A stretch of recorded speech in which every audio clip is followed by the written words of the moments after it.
تقرأ يلا ابدأ. بدء القتال صفحة رقمها 38 38 صفحة نمبر. بدء القتال فقه الغزوات. غزوة بدر نعم. أنت طيب اليوم لا تقرأ، أنا الذي سأقرأ إن شاء الله. طيب آج انشاءاللہ العزیز ہم لوگ غزوہ بدر، غزوہ احد اور غزوہ خندق کے سلسلے میں کچھ سرسری معلومات حاصل کریں گے، اور پھر عام طور پر میں سمجھتا ہوں کہ تمام طلباء کے پاس ان تمام غزوات کا پس منظر اور پیش منظر ہوگا، اس لیے غزوات کی تفصیل میں نہ جاتے ہوئے ان غزوات کے اندر جو دروس ہیں، جو اسباق اور جو عبرتیں ہیں، فوائد ہیں، ان پہ ہم لوگ توجہ مبذول کریں گے اور ان کو جاننے اور سمجھنے کی کوشش کریں گے۔ غزوہ بدر یہ اسلام میں سب سے پہلی جنگ ہے اور سب سے پہلا غزوہ ہے اسلام کے اندر۔ غزوہ بدر، بدر کیا ہے؟ ایک جگہ کا نام ہے جو مدینے سے تقریباً 100-125 کلومیٹر کے فاصلے پر شام کے راستے میں واقع ہے۔ غزوہ بدر، اس غزوے کا نام غزوہ بدر ہے۔ آپ نے دیکھا ایک جدول بنا ہوا ہے، اسم الغزوہ غزوہ بدر۔ غزوہ اور سریہ میں کیا فرق ہے وہ بھی معلوم ہوگا۔ غزوہ جس میں اللہ کے نبی صلی اللہ علیہ وسلم بنفس نفیس حاضر ہوئے ہوں وہ غزوہ ہے، اور جس جنگ میں اللہ کے نبی صلی اللہ علیہ وسلم حاضر نہیں رہے ہوں، شریک نہ رہے ہوں، اس کو سریہ کہتے ہیں۔ غزوہ بدر گویا اس میں اللہ کے نبی صلی اللہ علیہ وسلم خود شریک تھے۔ تاریخ ہوا، یہ غزوہ کب واقع ہوا اور یہ جنگ کب پیش آئی؟ السنۃ الثانیۃ من الہجرہ، دوسرے خانے میں، یعنی سن 2 ہجری میں، یعنی آپ صلی اللہ علیہ وسلم کے مدینہ پہنچنے کے دوسرے ہی سال۔ الطرف الاول، ظاہر ہے جنگ کے لیے طرفین کا ہونا ضروری ہے، فریقین کا، دشمن بھی ہوں گے۔ تو طرف اول کون؟ یعنی ایک طرف مسلمان تھے جن کی تعداد 313 تھی۔ کتنی تعداد تھی؟ 313۔ اور دوسری طرف قریش تھے جن کی تعداد 1000 سے متجاوز تھی، 1000 سے زیادہ تھی۔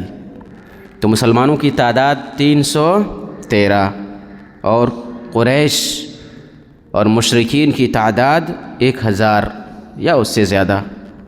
مکان الغزوہ فی بدر ما بین مکہ والمدینہ، مکہ اور مدینہ کے درمیان واقع بدر کی مقام پر یہ غزوہ پیش آیا تھا۔ سبب الغزوہ، غزوے کا سبب کیا ہے؟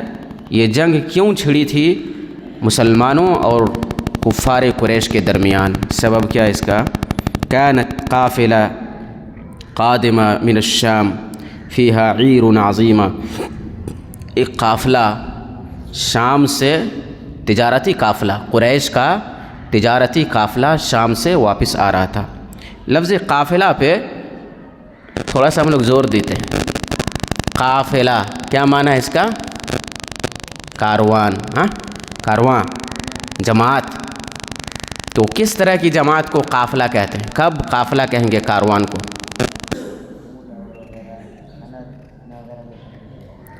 جس کے پاس کھانا وغیرہ ہو، ساز و سامان ہو، یعنی ایک جماعت ہے جو اپنے گھر سے، اپنے شہر سے کسی مقصد کے لیے، تجارتی مقصد ہو، سفارتی مقصد ہو، کوئی بھی مقصد کے لیے نکلا، اس کو قافلہ کہتے ہیں۔ تو کیا جو اپنے گھر سے جو جماعت نکلی ہے اس کو قافلہ کہہ سکتے ہیں کہ نہیں؟ یا وہی جماعت جب واپس اپنے گھر کی طرف آ رہی ہو اس کو قافلہ کہیں گے؟ لوٹ رہی ہو تب کہیں گے، کیونکہ قفلہ کا معنی کیا ہوتا ہے؟ لوٹنا۔ قافلہ کا لغوی معنی کیا ہوا؟ لوٹنے والا۔ تو اسی وقت اس جماعت پہ قافلہ کا اطلاق ہوگا جب وہ جماعت لوٹ رہی ہو گھر، ہے نا؟ تو اس کے معنی کا اعتبار ہوتا ہے عربی زبان میں، ٹھیک ہے. قافلہ لوٹنے والا، لوٹنے والی جماعت کہہ دیتے ہیں، الگ ہے، عربی میں نہیں کہا جاتا. قافلہ کا اطلاق صرف اسی پہ ہوگا جو لوٹ رہی ہو. ابھی کانت قافلہ ہے نا، قادمہ من الشام، شام سے وہ قافلہ لوٹ کے آ رہا تھا. تو عربی زبان میں بعض چیزیں ایسی ہیں جن کا اعتبار کیا جاتا ہے. جیسے عربی زبان میں بات سے بات نکلتی ہے. بعض کلمات ایسے ہیں عربی زبان میں جن کا الٹا معنی لیا جاتا ہے. اس کا لغوی معنی کچھ ہوتا ہے لیکن اس کا جو اپوزٹ معنی ہے، اس کی جو ضد ہے وہ مراد ہوتی ہے.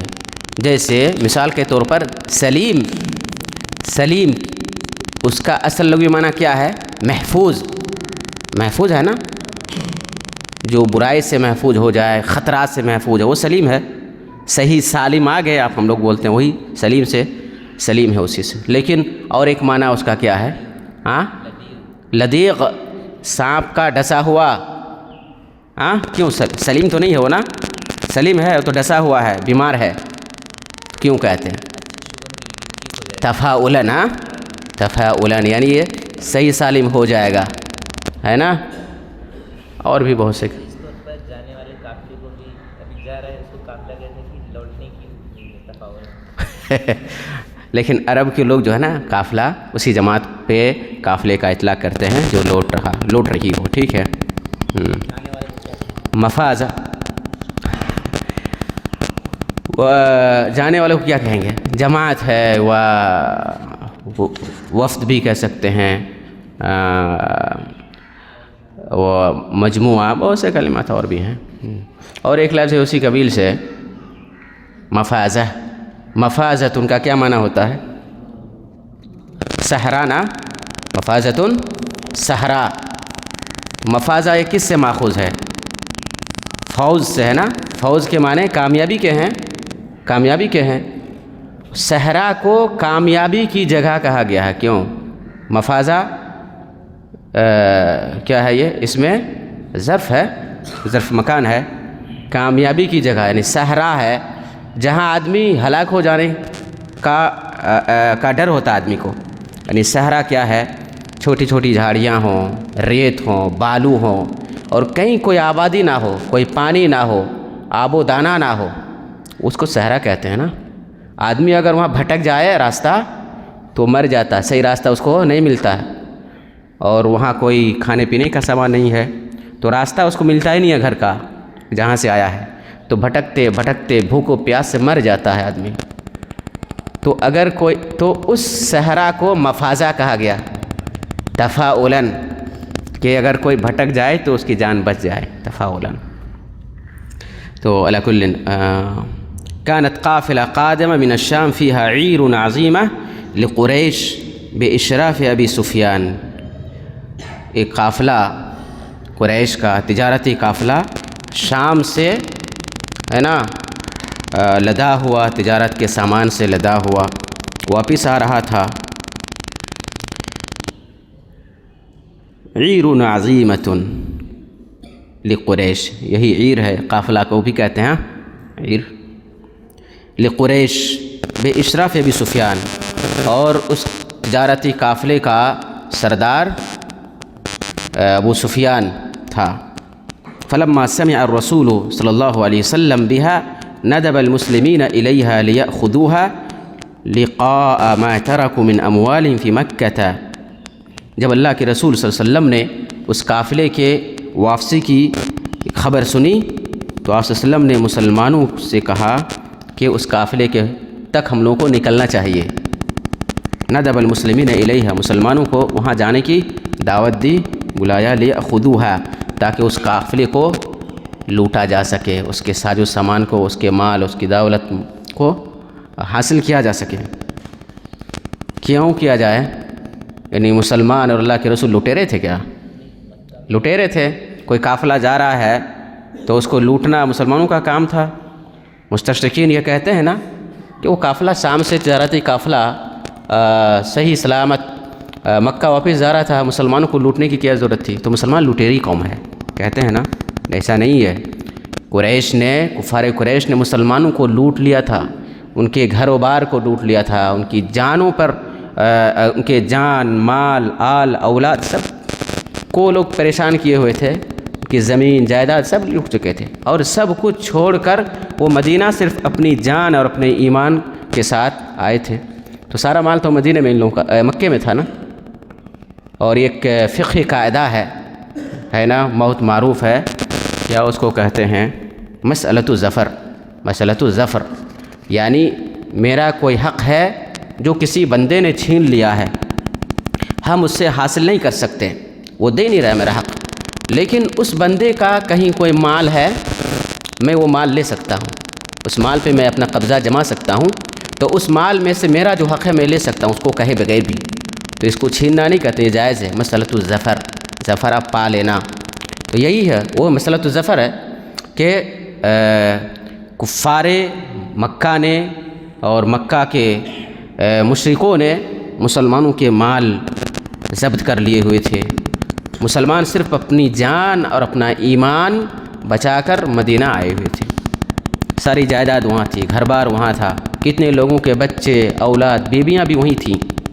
تو اس قافلے کو چونکہ ایک تجارتی قافلہ تھا، اس قافلے کے پاس کچھ مداوا ہو سکتا تھا اس درد کا، ٹھیک ہے، تو اس اعتبار سے دیکھیے تو مسلمان لٹیری قوم نہیں ہے، ٹھیک ہے۔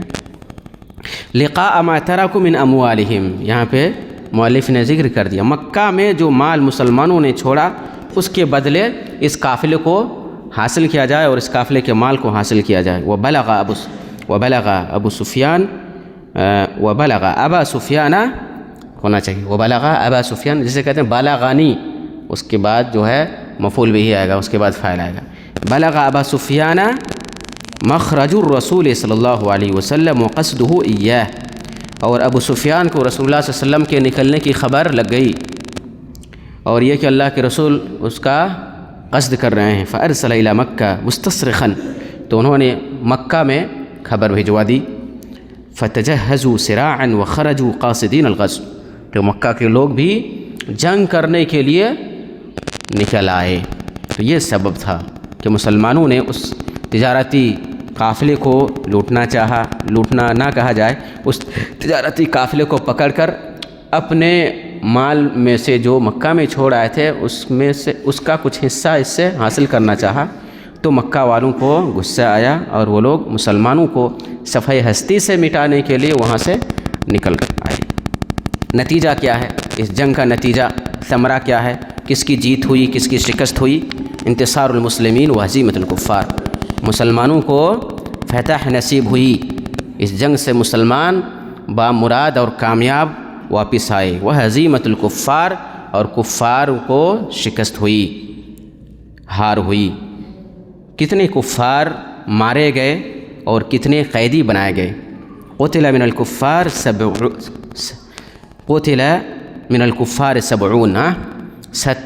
لوگ قتل ہوئے۔ ومنہم ابو جہل، ان مقتولین میں سے ایک ابو جہل بھی تھا جو سردار تھا اور نہایت خبیث تھا۔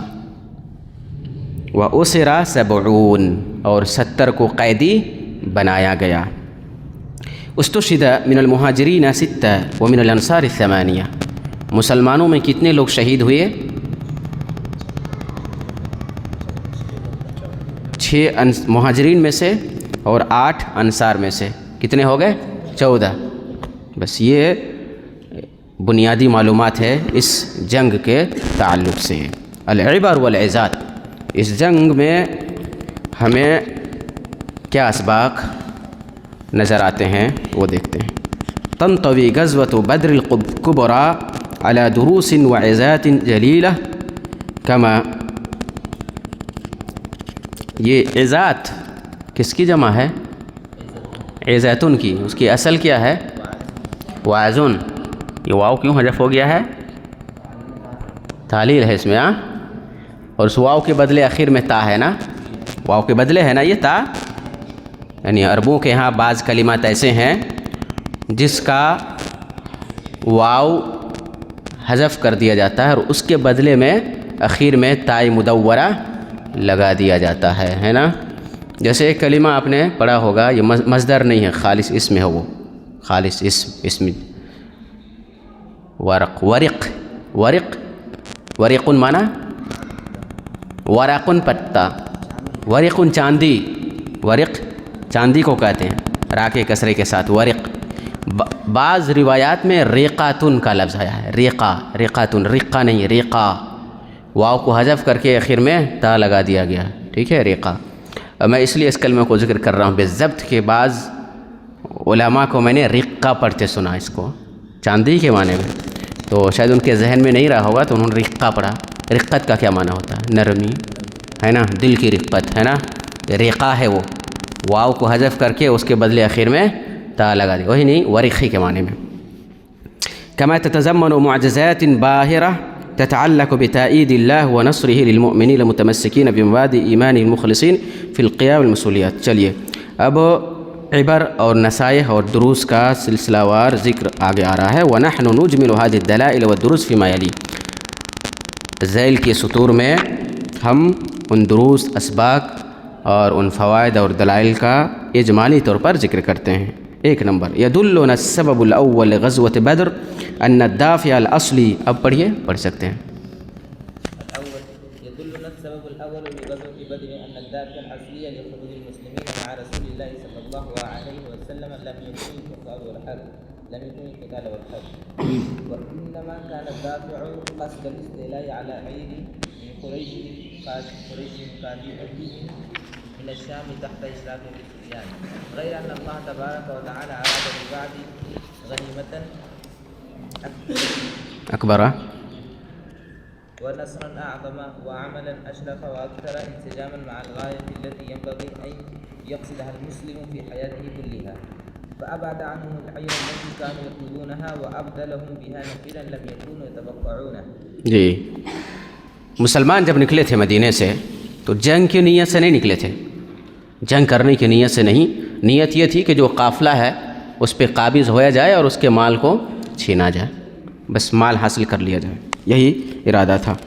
تو يدلنا السبب الأول لغزوة بدر أن الدافع الأصلي لخروج المسلمين مع رسول الله صلى الله عليه وسلم لم يكن القتال والحرب، رسول اللہ صلی اللہ علیہ وسلم کے ساتھ مسلمانوں کے نکلنے کا اصلی سبب قتال اور حرب اور جنگ نہیں تھا، وإنما كان الدافع قصد الاستيلاء على عير قریش القادمة من الشام، بلکہ اصلی سبب اس کا یہ تھا کہ مسلمان قریش کے اس قافلے پر قابض ہو جائیں جو شام سے آ رہا تھا، تحت اشراف ابی سفیان، ابو سفیان کی نگرانی میں، غیرہ لیکن اللہ رب العالمین نے اپنے بندوں کے لیے ایک بڑی غنیمت سوچ رکھا تھا، اللہ نے بندوں کو، ایک مسلمانوں کو ایک بڑی غنیمت عطا کرنا چاہ رہا تھا، ونصرا اعظم، اور بڑی فتح سے ہمکنار کرنا چاہ رہا تھا، وعملا اشرف، اور بڑا مشرف اور معزز عمل سے سرفراز کرنا چاہ رہا تھا، واکثر انسجاما مع الغایہ، اور وہ عمل ایسا تھا جو اس مقصد سے بالکل ہم آہنگ تھا جس مقصد کو ایک مسلمان کو اپنی زندگی میں حاصل کرنا چاہیے۔ وہ کیا ہے؟ چنانچہ اللہ رب العالمین نے اس قافلوں کو مسلمانوں سے دور کر دیا، قافلے پہ مسلمانوں کی بس نہیں چلی، قافلہ پہلے نکل چکا تھا، وَأَبْدَلَهُمْ بِهَا نَفِيرًا لَمْ يَكُونُوا يَتَوَقَّعُونَهُ، اور اس قافلے کے بدلے اللہ رب العالمین نے ایک دوسری جماعت سے مڈبھیر کروایا، قافلوں کے بدلے ایک دوسری جماعت سے مسلمانوں کی ملاقات ہو گئی، یعنی جو لوگ مکہ سے جنگ کرنے کی نیت سے آئے تھے ان سے مڈبھیر ہوئی، لیکن قافلے کو پکڑنے کی غرض سے نکلے تھے، قافلہ آگے نکل چکا تھا۔ تو جب جنگ ہو گئی، مڈبھیر ہو گئی، تو پھر یہ شکست اور فتح کا مسئلہ ہو گیا، تو مسلمانوں کو ایک بڑی کامیابی ملی ہے نا۔ وہ کفار جو غیظ و غضب میں ڈوبے ہوئے تھے اور مسلمانوں کو کرارا جواب دینے کی غرض سے وہ نکلے ہوئے تھے، مسلمانوں نے کرارا جواب دے دیا، اور اللہ کے فضل و کرم سے مسلمانوں کو شکست نہیں بلکہ نمایاں کامیابی ملی۔ تو یہ بہت بڑی کامیابی ملی، اللہ رب العالمین کچھ اور چاہ رہا تھا، مسلمان کچھ اور چاہ رہے تھے، بڑی چیز اللہ رب العالمین نے مسلمانوں کو عطا کی۔ وعندما نتأمل يعمل كيف يجلس رسول الله صلى الله عليه وسلم إلى أصحابه ليشاورهم في الأمر الذي فوجئوا به بعد أن أفلت منهم العير وطلع عليهم النفير العظيم المثلج بالسلاح الكامل دلیل علی التزامه صلی اللہ علیہ وسلم بمبدأ التشاور مع اصحابه. یہ اس نقطے میں یہ بیان کیا جا رہا ہے کہ مشورہ کرنا چاہیے. مشورہ کی اہمیت ہے. اللہ کے رسول مؤید من اللہ سبحانہ و تعالی، اللہ کی وحی آپ پہ نازل ہوتی ہے، رسول ہیں، پیغمبر ہیں، جبریل سے ملاقات ہے، اللہ کے سب سے محبوب ہیں، سب سے عقلمند ہیں، سب سے دانا ہے.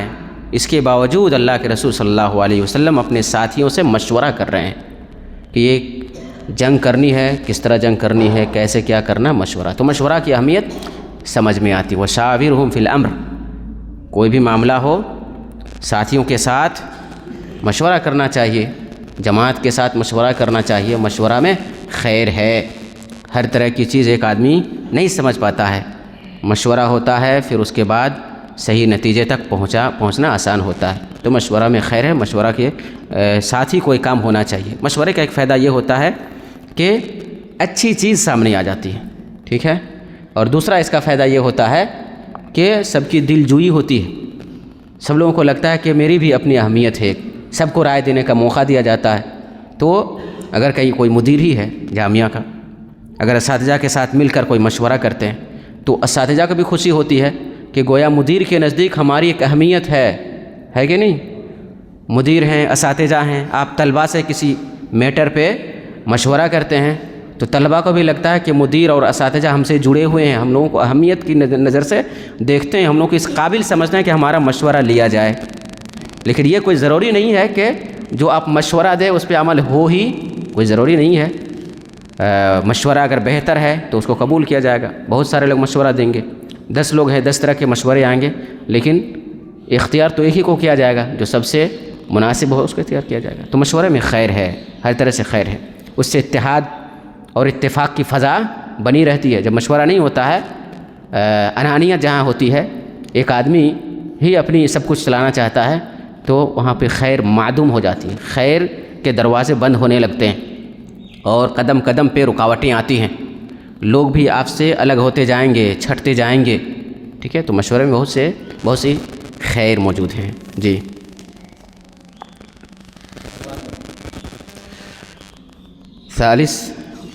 ثالث والرابع اقرأ. يجوز للإمام أن يستعين في الجهاد وغيره بالعيون والمراقبين يبثهم بين الأعداء ليكتشف المسلمون خططهم وأحوالهم وليتبينوا ما هم عليه من قوة في العدة والعدد. ويجوز اتخاذ مختلف الوسائل لذلك بشرط ألا تنطوي الوسيلة على الإضرار بمصلحة هي أهم من مصلحة الاطلاع على حال العدو وربما استلزمت الوسيلة تقدما أو نوعا من المخالفة. اس پیراگراف میں یہ کہا جا رہا ہے کہ جاسوس تیار کرنا یہ اسلامی تعلیم کے منافی نہیں ہے. دشمنوں کے حالات سے آگاہی کے لیے جاسوسی کی جا سکتی ہے. جیسے ابھی شیخ یونس صاحب بتلا رہے تھے کہ اللہ کے نبی صلی اللہ علیہ وسلم نے غزوہ خندق میں بھی ایک صحابی کو، ہے نا، عمومی انداز میں کہا، لیکن ایک صحابی اس کام کے لیے اپنے آپ کو پیش کیا اور سرد راتوں میں انہوں نے دشمنوں کی صفوں میں جا کے جاسوسی کی. تو جاسوسی کوئی حرام کام نہیں ہے کہ نہیں؟ حرام کام نہیں ہے. تو غزوہ جنگوں میں بھی جاسوسی بہت معاون اور ممد ثابت ہوتی ہے، تاکہ دشمن کیا کر رہے ہیں، ان کی کیا تعداد ہے، ان کی کیا تیاریاں ہیں، کتنے گھوڑے ہیں، کتنے ساز و سامان ان کے پاس ہے، ان کا ایک تخمینہ لگ سکے، اسی حساب سے پھر ہم تیاری کر سکیں. اس لیے جاسوسی بھی ضروری ہے بطور خاص جنگ کی تیاری کے موقع سے. اس میں یہ کہہ رہے ہیں جاسوسی کوئی غلط چیز نہیں ہے. شرط یہ ہے کہ اس میں اسلام اور مسلمانوں کا فائدہ ہو. جاسوسی اس لیے نہ ہو کہ مسلمانوں کو نقصان پہنچایا جائے. اسلام اور مسلمانوں کے لیے اگر اس میں فائدہ ہے تو جاسوسی ثابت ہے اور جاسوسی مشروع ہے، بلکہ ضروری بھی ہے اوقات. جی. الخامس اقسام تصرفاته صلی اللہ علیہ وسلم ويدلنا الحديث الذي جرى بين ایک ایک لفظ اور ایک ایک جملے کا میں ابھی ترجمہ نہیں کروں گا، ٹھیک ہے؟ جو فائدہ ہے اہم اس کی طرف سرسری میں اشارہ کر دوں گا صرف، ٹھیک ہے؟ لیکن جب قاری پڑھیں تو آپ لوگ غور سے اس کو پڑھتے جائیے تاکہ سمجھ میں آ جائے۔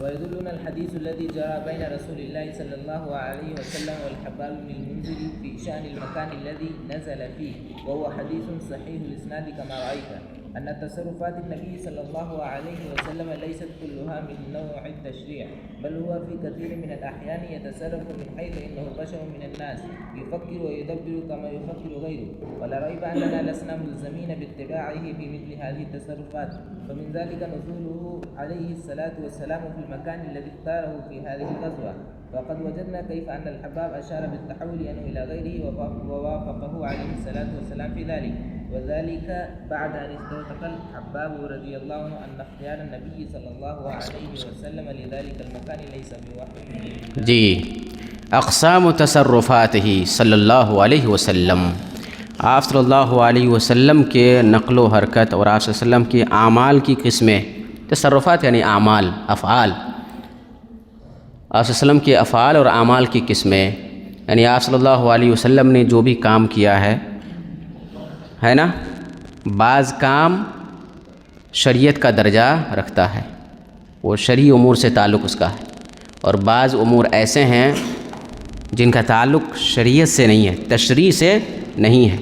تو جن امور کا تعلق شریعت سے ہے، تشریع سے ہے، قانون سازی سے ہے، ان امور میں آپ صلی اللہ علیہ وسلم کی اتباع اور پیروی واجب اور لازمی اور ضروری ہے، اور وہ امور جن کو آپ صلی اللہ علیہ وسلم نے بشری تقاضے کے مطابق کیا ہے، اللہ کی طرف سے وحی کی بنیاد پر نہیں، انسان ہونے کے ناطے، بشر ہونے کے ناطے آپ نے ایک رائے دی کسی مسئلے میں، وہی نبی اور رسول ہونے کی حیثیت سے نہیں، انسان ہونے کی حیثیت سے، اللہ کے نبی بھی انسان تھے، تو انسان ہونے کی حیثیت سے کسی مسئلے میں کوئی رائے پیش کی تو اس رائے کی جگہ کوئی دوسری رائے پیش کی جا سکتی ہے، جیسے بعض صحابہ نے کیا۔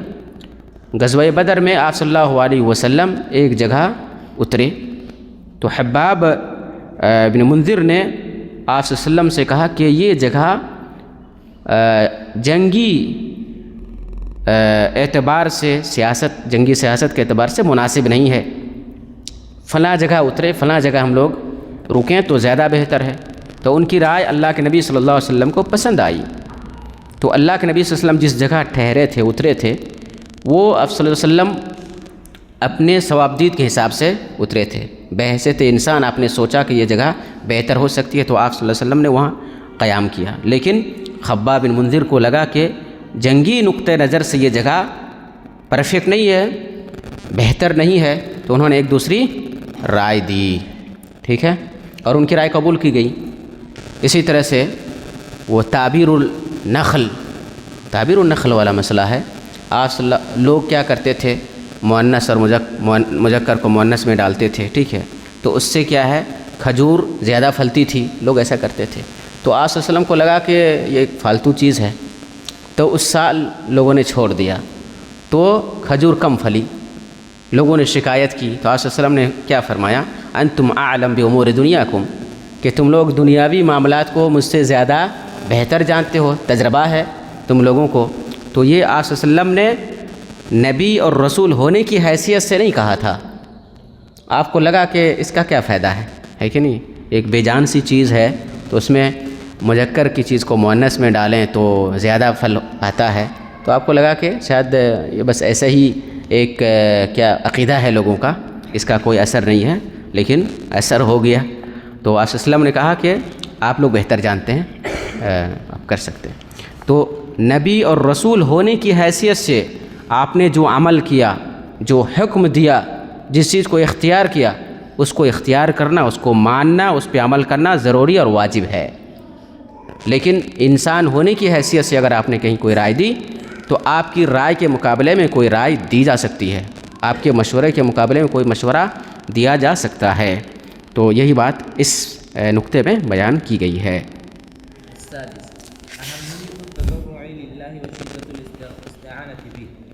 لقد رأينا أن النبي صلى الله عليه وسلم كان يطمئن أصحابه بأن النصر لهم، حتى إنه كان يشير إلى أماكن متفرقة في الأرض ويقول هذا مصرع فلان، ولقد وقع الأمر كما أخبر عليه الصلاة والسلام، فما تزحزح أحد في مقتله عن موضع يده كما ورد في الحديث الصحيح. ومع ذلك فقد رأينا يقف طوال ليلة الجمعة في العريش الذي أقيم له. عریش کس کو کہتے ہیں؟ سائبان چھپر. يجأر إلى الله تعالى داعيا ومتضرعا باسطا كفيه إلى السماء يناشد الله عز وجل أن يؤتيه نصره. يناشد الله يعني يدعو الله. نصره الذي وعده حتى سقط عنه رداؤه وأشفق عليه أبو بكر والتزمه قائلا كفى يا رسول الله إن الله منجز لك ما وعد. منجز أي محقق، يعني إن الله يفعل لك ما وعد. ولماذا كل هذه الضراعة ما دام ضراعت کا معنی گریہ وزاری، رونا دھونا. ما دام أنه مطمئن إلى درجة أنه قال لكأني أنظر إلى مصارع القوم. مصارع موت کی جگہ، یا موت سیدھے آپ موت بھی کہیے، یا موت کی جگہ. وأنه حدد مصارع بعضهم على الأرض. جی اس پیراگراف میں اور ہے. اچھا ہاں پڑھیے. والجواب أن اطمئنان النبي صلى الله عليه وسلم وإيمانه بالنصر إنما كان تصديقا منه للوعد الذي وعد الله به رسوله، ولا شك أن الله لا يخلف الميعاد، وربما أوحي إليه بخبر النصر في تلك الموقعة. أما الاستغراق في التضرع والدعاء وبسط الكف إلى السماء فتلك هي وظيفة العبودية التي خلق من أجلها الإنسان. يا خلق من أجلها الإنسان. وذلك هو ثمن النصر في كل حال. فما النصر مهما توفرت الوسائل والأسباب إلا من عند الله وبتوفيقه، والله عز وجل لا يريد منا إلا أن نكون عبيدا له بالطبع والاختيار، وما تقرب متقرب إلى الله بصفة أعظم من صفة العبودية، وما استأهل الإنسان بواسطة من الوسائط استجابة دعاء من الله تعالى، كما استأهل ذلك بواسطة ذل العبودية يتزيأ برقع. به بين. جی یہ اس نقطے میں یہ بتلانے کی کوشش کی گئی ہے کہ جنگ ہو یا جنگ کے علاوہ دوسرے امور ہوں، ہر جگہ انسان کو اللہ کے سامنے عاجزی اختیار کرنی چاہیے. بطور خاص ایسے حالات اور ایسے مواقع میں جو نہایت خطرناک حالات ہوں، موت و حیات کا مسئلہ ہو، تو اللہ کی بندگی وہاں اور زیادہ کرنی چاہیے، اللہ کی اطاعت اور زیادہ کرنی چاہیے، اللہ کی جناب میں گریہ وزاری اور زیادہ کرنی چاہیے، اور اللہ کے دروازے کو وہاں اور کھٹکھٹانا زیادہ چاہیے. تضرع، عاجزی، انکساری کے ساتھ اللہ سے کامیابی کے لیے دعائیں کرنی چاہیے. اللہ کے رسول صلی اللہ علیہ وسلم جنگ کے میدان میں ہیں اور آپ صلی اللہ علیہ وسلم اپنے دونوں ہاتھ اٹھائے آسمان کی طرف نگاہیں جمائے اللہ سے فتح یابی کی مسلسل دعا کر رہے ہیں، مسلسل دعائیں کر رہے ہیں. حالانکہ اللہ کے رسول صلی اللہ علیہ وسلم کو یہ بتلا دیا گیا ہے کہ فلاں کی موت فلاں جگہ ہوگی، فلاں کی موت فلاں جگہ ہوگی، یعنی نصر فتح یابی کی خوشخبری نبی صلی اللہ علیہ وسلم کو پہلے دے دی گئی تھی. اس کے باوجود بھی اللہ کے نبی صلی اللہ علیہ وسلم مسلسل دعائیں کر رہے ہیں، رو رہے ہیں، گڑ گڑا رہے ہیں اللہ سے کہ اللہ رب العالمین یہ چھوٹی سی جماعت ہے جو اس روئے زمین پر تیری عبادت کے لیے تیار ہوئی ہے، اگر یہ جماعت ہلاک ہو جاتی ہے تو پھر تیری عبادت کرنے والا کوئی اس روئے زمین پر باقی نہیں رہے گا. گڑ گڑا رہے ہیں، رو رہے ہیں، اللہ سے مدد طلب کر رہے ہیں. کیونکہ ایسے موقع سے دراصل اللہ کی عبادت نصر، کامیابی اور فتح یابی کا پیش خیمہ ہی نہیں بلکہ وہ اصل سبب ہے. گرچہ انسان کے پاس ساز و سامان ہو، ہتھیار سے لیس کیوں نہ ہو کوئی لشکر، لیکن اللہ پر توکل اور بھروسہ ہونا چاہیے اور گریہ وزاری ہونی چاہیے، دعائیں کرنی چاہیے. کیونکہ دعا کرنا، گریہ وزاری کرنا خود یہ انسان کا وظیفہ ہے، یعنی اس کا یہ ضروری عمل ہے جس کو کرنا چاہیے، کیونکہ عبادت ہے، اسی لیے انسان کو پیدا کیا گیا ہے. وَمَا خَلَقْتُ الْجِنَّ وَالْإِنسَ إِلَّا لِيَعْبُدُونَ. تو اسی لیے اللہ کے نبی کو گرچہ یہ خوشخبری دے دی گئی کہ آپ کی جیت ہوگی، فلاں فلاں کفار قریش فلاں فلاں جگہوں پہ مرے گا، اس کے باوجود بھی اللہ کے نبی صلی اللہ علیہ وسلم نے دعا کرنا نہیں چھوڑا، مسلسل دعا کرتے رہے اللہ رب العالمین کی رضا کے لیے اور عبودیت یعنی بندگی کے لیے اور اپنی غلامی کو ثابت کرنے کے لیے اور اللہ رب العالمین کی اعلیٰ ذات کو ثابت کرنے کے لیے اللہ کے نبی صلی اللہ علیہ وسلم مسلسل دعائیں کرتے رہیں۔ تو ہمیں بھی چاہیے کہ ہر حال میں اللہ کی عبادت کریں، گرچہ آپ مطمئن ہیں، جیسے مثال کے طور پر آپ بہت ذہین ہیں، ذکی ہیں، فطین ہیں، آپ یہاں بیٹھتے ہیں تو سب کچھ کیچ کر لیتے ہیں، اس کے باوجود اپنی صلاحیت پر اپنی ذہانت پر بھروسہ نہ کریں، اللہ سے دعائیں کریں کہ اللہ مجھے توفیق دینا۔ یہ جو دعا توفیق کی آپ کریں گے نا، یہ خود ایک عبادت ہے۔ آپ ہاتھ جب آسمان کی طرف اٹھائیں گے، اللہ سے مانگیں گے، اس کے دروازے کو دستک دیں گے، تو یہ خود ایک عبادت ہے جس کا ثواب آپ کو ملے گا، اجر آپ کو ملے گا، اور اللہ آپ سے راضی ہوگا اور خوش ہوگا، اور اللہ جس سے راضی اور خوش ہو جائے تو اس سے کامیابی ملے گی۔ تو گرچہ انسان کو اپنی ذہانت پر، اپنی ذکاوت پر، اپنی مہارت پر اور اپنے ہنر پر نہیں اترانا چاہیے، اور نہ اس پر کلی اعتماد کرنا چاہیے، ہے نا، کلی اعتماد نہیں، ایاک نعبد و ایاک نستعین، ہم تیری عبادت کرتے ہیں اور تجھی پر بھروسہ کرتے ہیں اور تجھ ہی سے مدد طلب کرتے ہیں۔ تو انسان کو اپنے تمام معاملات میں اللہ سے مدد طلب کرنی چاہیے، اپنی ذات پر مکمل بھروسہ نہیں کرنا چاہیے، بلکہ ایک نقطہ یہ ہے کہ انسان اگر اپنی ذات پر مکمل بھروسہ کرتا ہے اللہ کو چھوڑ کر تو یہ شرک ہے۔ انسان مکمل آتم نربھر ہو جاتا ہے، مکمل بھروسہ اپنے ہی ذات پہ، اور اللہ پہ کوئی بھروسہ نہیں۔ اللہ دے یا نہ دے، میں اپنی محنت سے، اپنے ہنر سے، اپنے تجربات سے فلاں کامیابی کو حاصل کر لوں گا، اگر کوئی انسان یہ سوچتا ہے تو وہ مشرک ہے، وہ شرک کر رہا ہے، اس لیے کہ وہ گویا اپنے ذات، اپنے نفس کو اس نے معبود کا درجہ دے دیا، اپنے کامیابی عطا کرنے والا سمجھ لیا، حالانکہ کامیابی کون عطا کرتا ہے؟ اللہ رب العالمین۔ تو نہ کسی دوسرے پہ بھروسہ کرنا ہے اللہ کے علاوہ، اور نہ خود اپنی ذات پہ بھی بھروسہ کرنا۔ آپ کی ذات بھی غیر اللہ ہے، اللہ کے علاوہ ہے نا، تو غیر اللہ کو اللہ کے اختیارات دے دینا یہی تو شرک ہے۔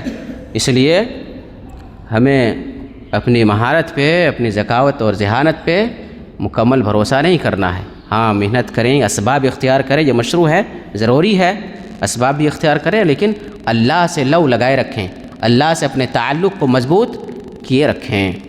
جی، اگر مکمل بھروسہ کر لیا ہے تو اکبر ہوگا۔ السابع الإمداد بالملائكة في غزوة بدر. انقضت بدر على معجزة من أعظم معجزات التأييد والنصر للمسلمين الصادقين، فقد أمد الله المسلمين فيها بملائكة يقاتلون معه. جی، یہ اس نقطے میں ایک بڑے معجزہ کا ظہور ہوا۔ اللہ رب العالمین نے فرشتوں کے ذریعے مسلمانوں کی اس جنگ میں مدد کی۔ فرشتے آئے تھے کفار اور مشرکین کو مارنے کے لیے، کفار اور مشرکین سے جنگ کرنے کے لیے اللہ رب العالمین نے آسمان سے فرشتوں کو نازل کیا تھا، ورنہ وہ 1000 تھے، ساز و سامان سے لیس تھے وہ لوگ، اور مسلمان 313 وہ بھی نہتے تھے، معمولی قسم کی تلواریں تھیں، اور چند گھوڑے تھے، چند اونٹ، ہاں ساز و سامان بھی نہیں تھے، اور افرادی قوت بھی نہیں تھی، اور ادھر افرادی قوت بھی تھی، ساز و سامان، ہتھیار، سب کچھ ان کے پاس تھا۔ تو اللہ رب العالمین نے آسمان سے مسلمانوں کی مدد کی فرشتوں کو بھیج کر۔ تو اللہ کے نبی صلی اللہ علیہ وسلم کے سچے ہونے کی ایک دلیل ہے یہ، آپ صلی اللہ علیہ وسلم کی نبوت سچی ہے۔ جی، الثاني الحياة البرزخية للأموات. في وقوف رسول الله صلى الله عليه وسلم على فم القليب ينادي قتل المشركين ويكلمهم بعدما ماتوا، دليل واضح على أن للميت حياة روحية خاصة به لا ندري حقيقتها وكيفيتها، ومن هنا يتصور معنى عذاب القبر ونعيمه، غير أن ذلك كله إنما يخضع لموازين لا تنربط بعقولنا وإدراكاتنا الدنيوية هذه، إذ هو مما يسمى بالعالم الملكوت البعيد عن مشاهداتنا وتجاربنا العقلية والمادية. فطريق الإيمان بها إنما هو التسليم لها بعد أن تصلنا بطريق ثابت صحيح. جی، یہ 8واں فائدہ الحیات البرزخیہ للاموات. حیات البرزخیہ کس کو کہتے ہیں؟ موت کے بعد کی جو زندگی ہے اس کو برزخی زندگی کہتے ہیں. یہ دنیاوی زندگی ہے جو ہم جی رہے ہیں، یہ دنیاوی زندگی ہے. جب ہم مر جائیں گے تو وہ برزخی زندگی ہوگی، اور اس کے بعد پھر ایک اخروی زندگی ہوگی. ٹھیک ہے، اس کو برزخ کہتے ہیں. برزخ موت کے بعد اور قیامت قائم ہونے سے پہلے تک کی جو زندگی ہے وہ برزخی زندگی ہے.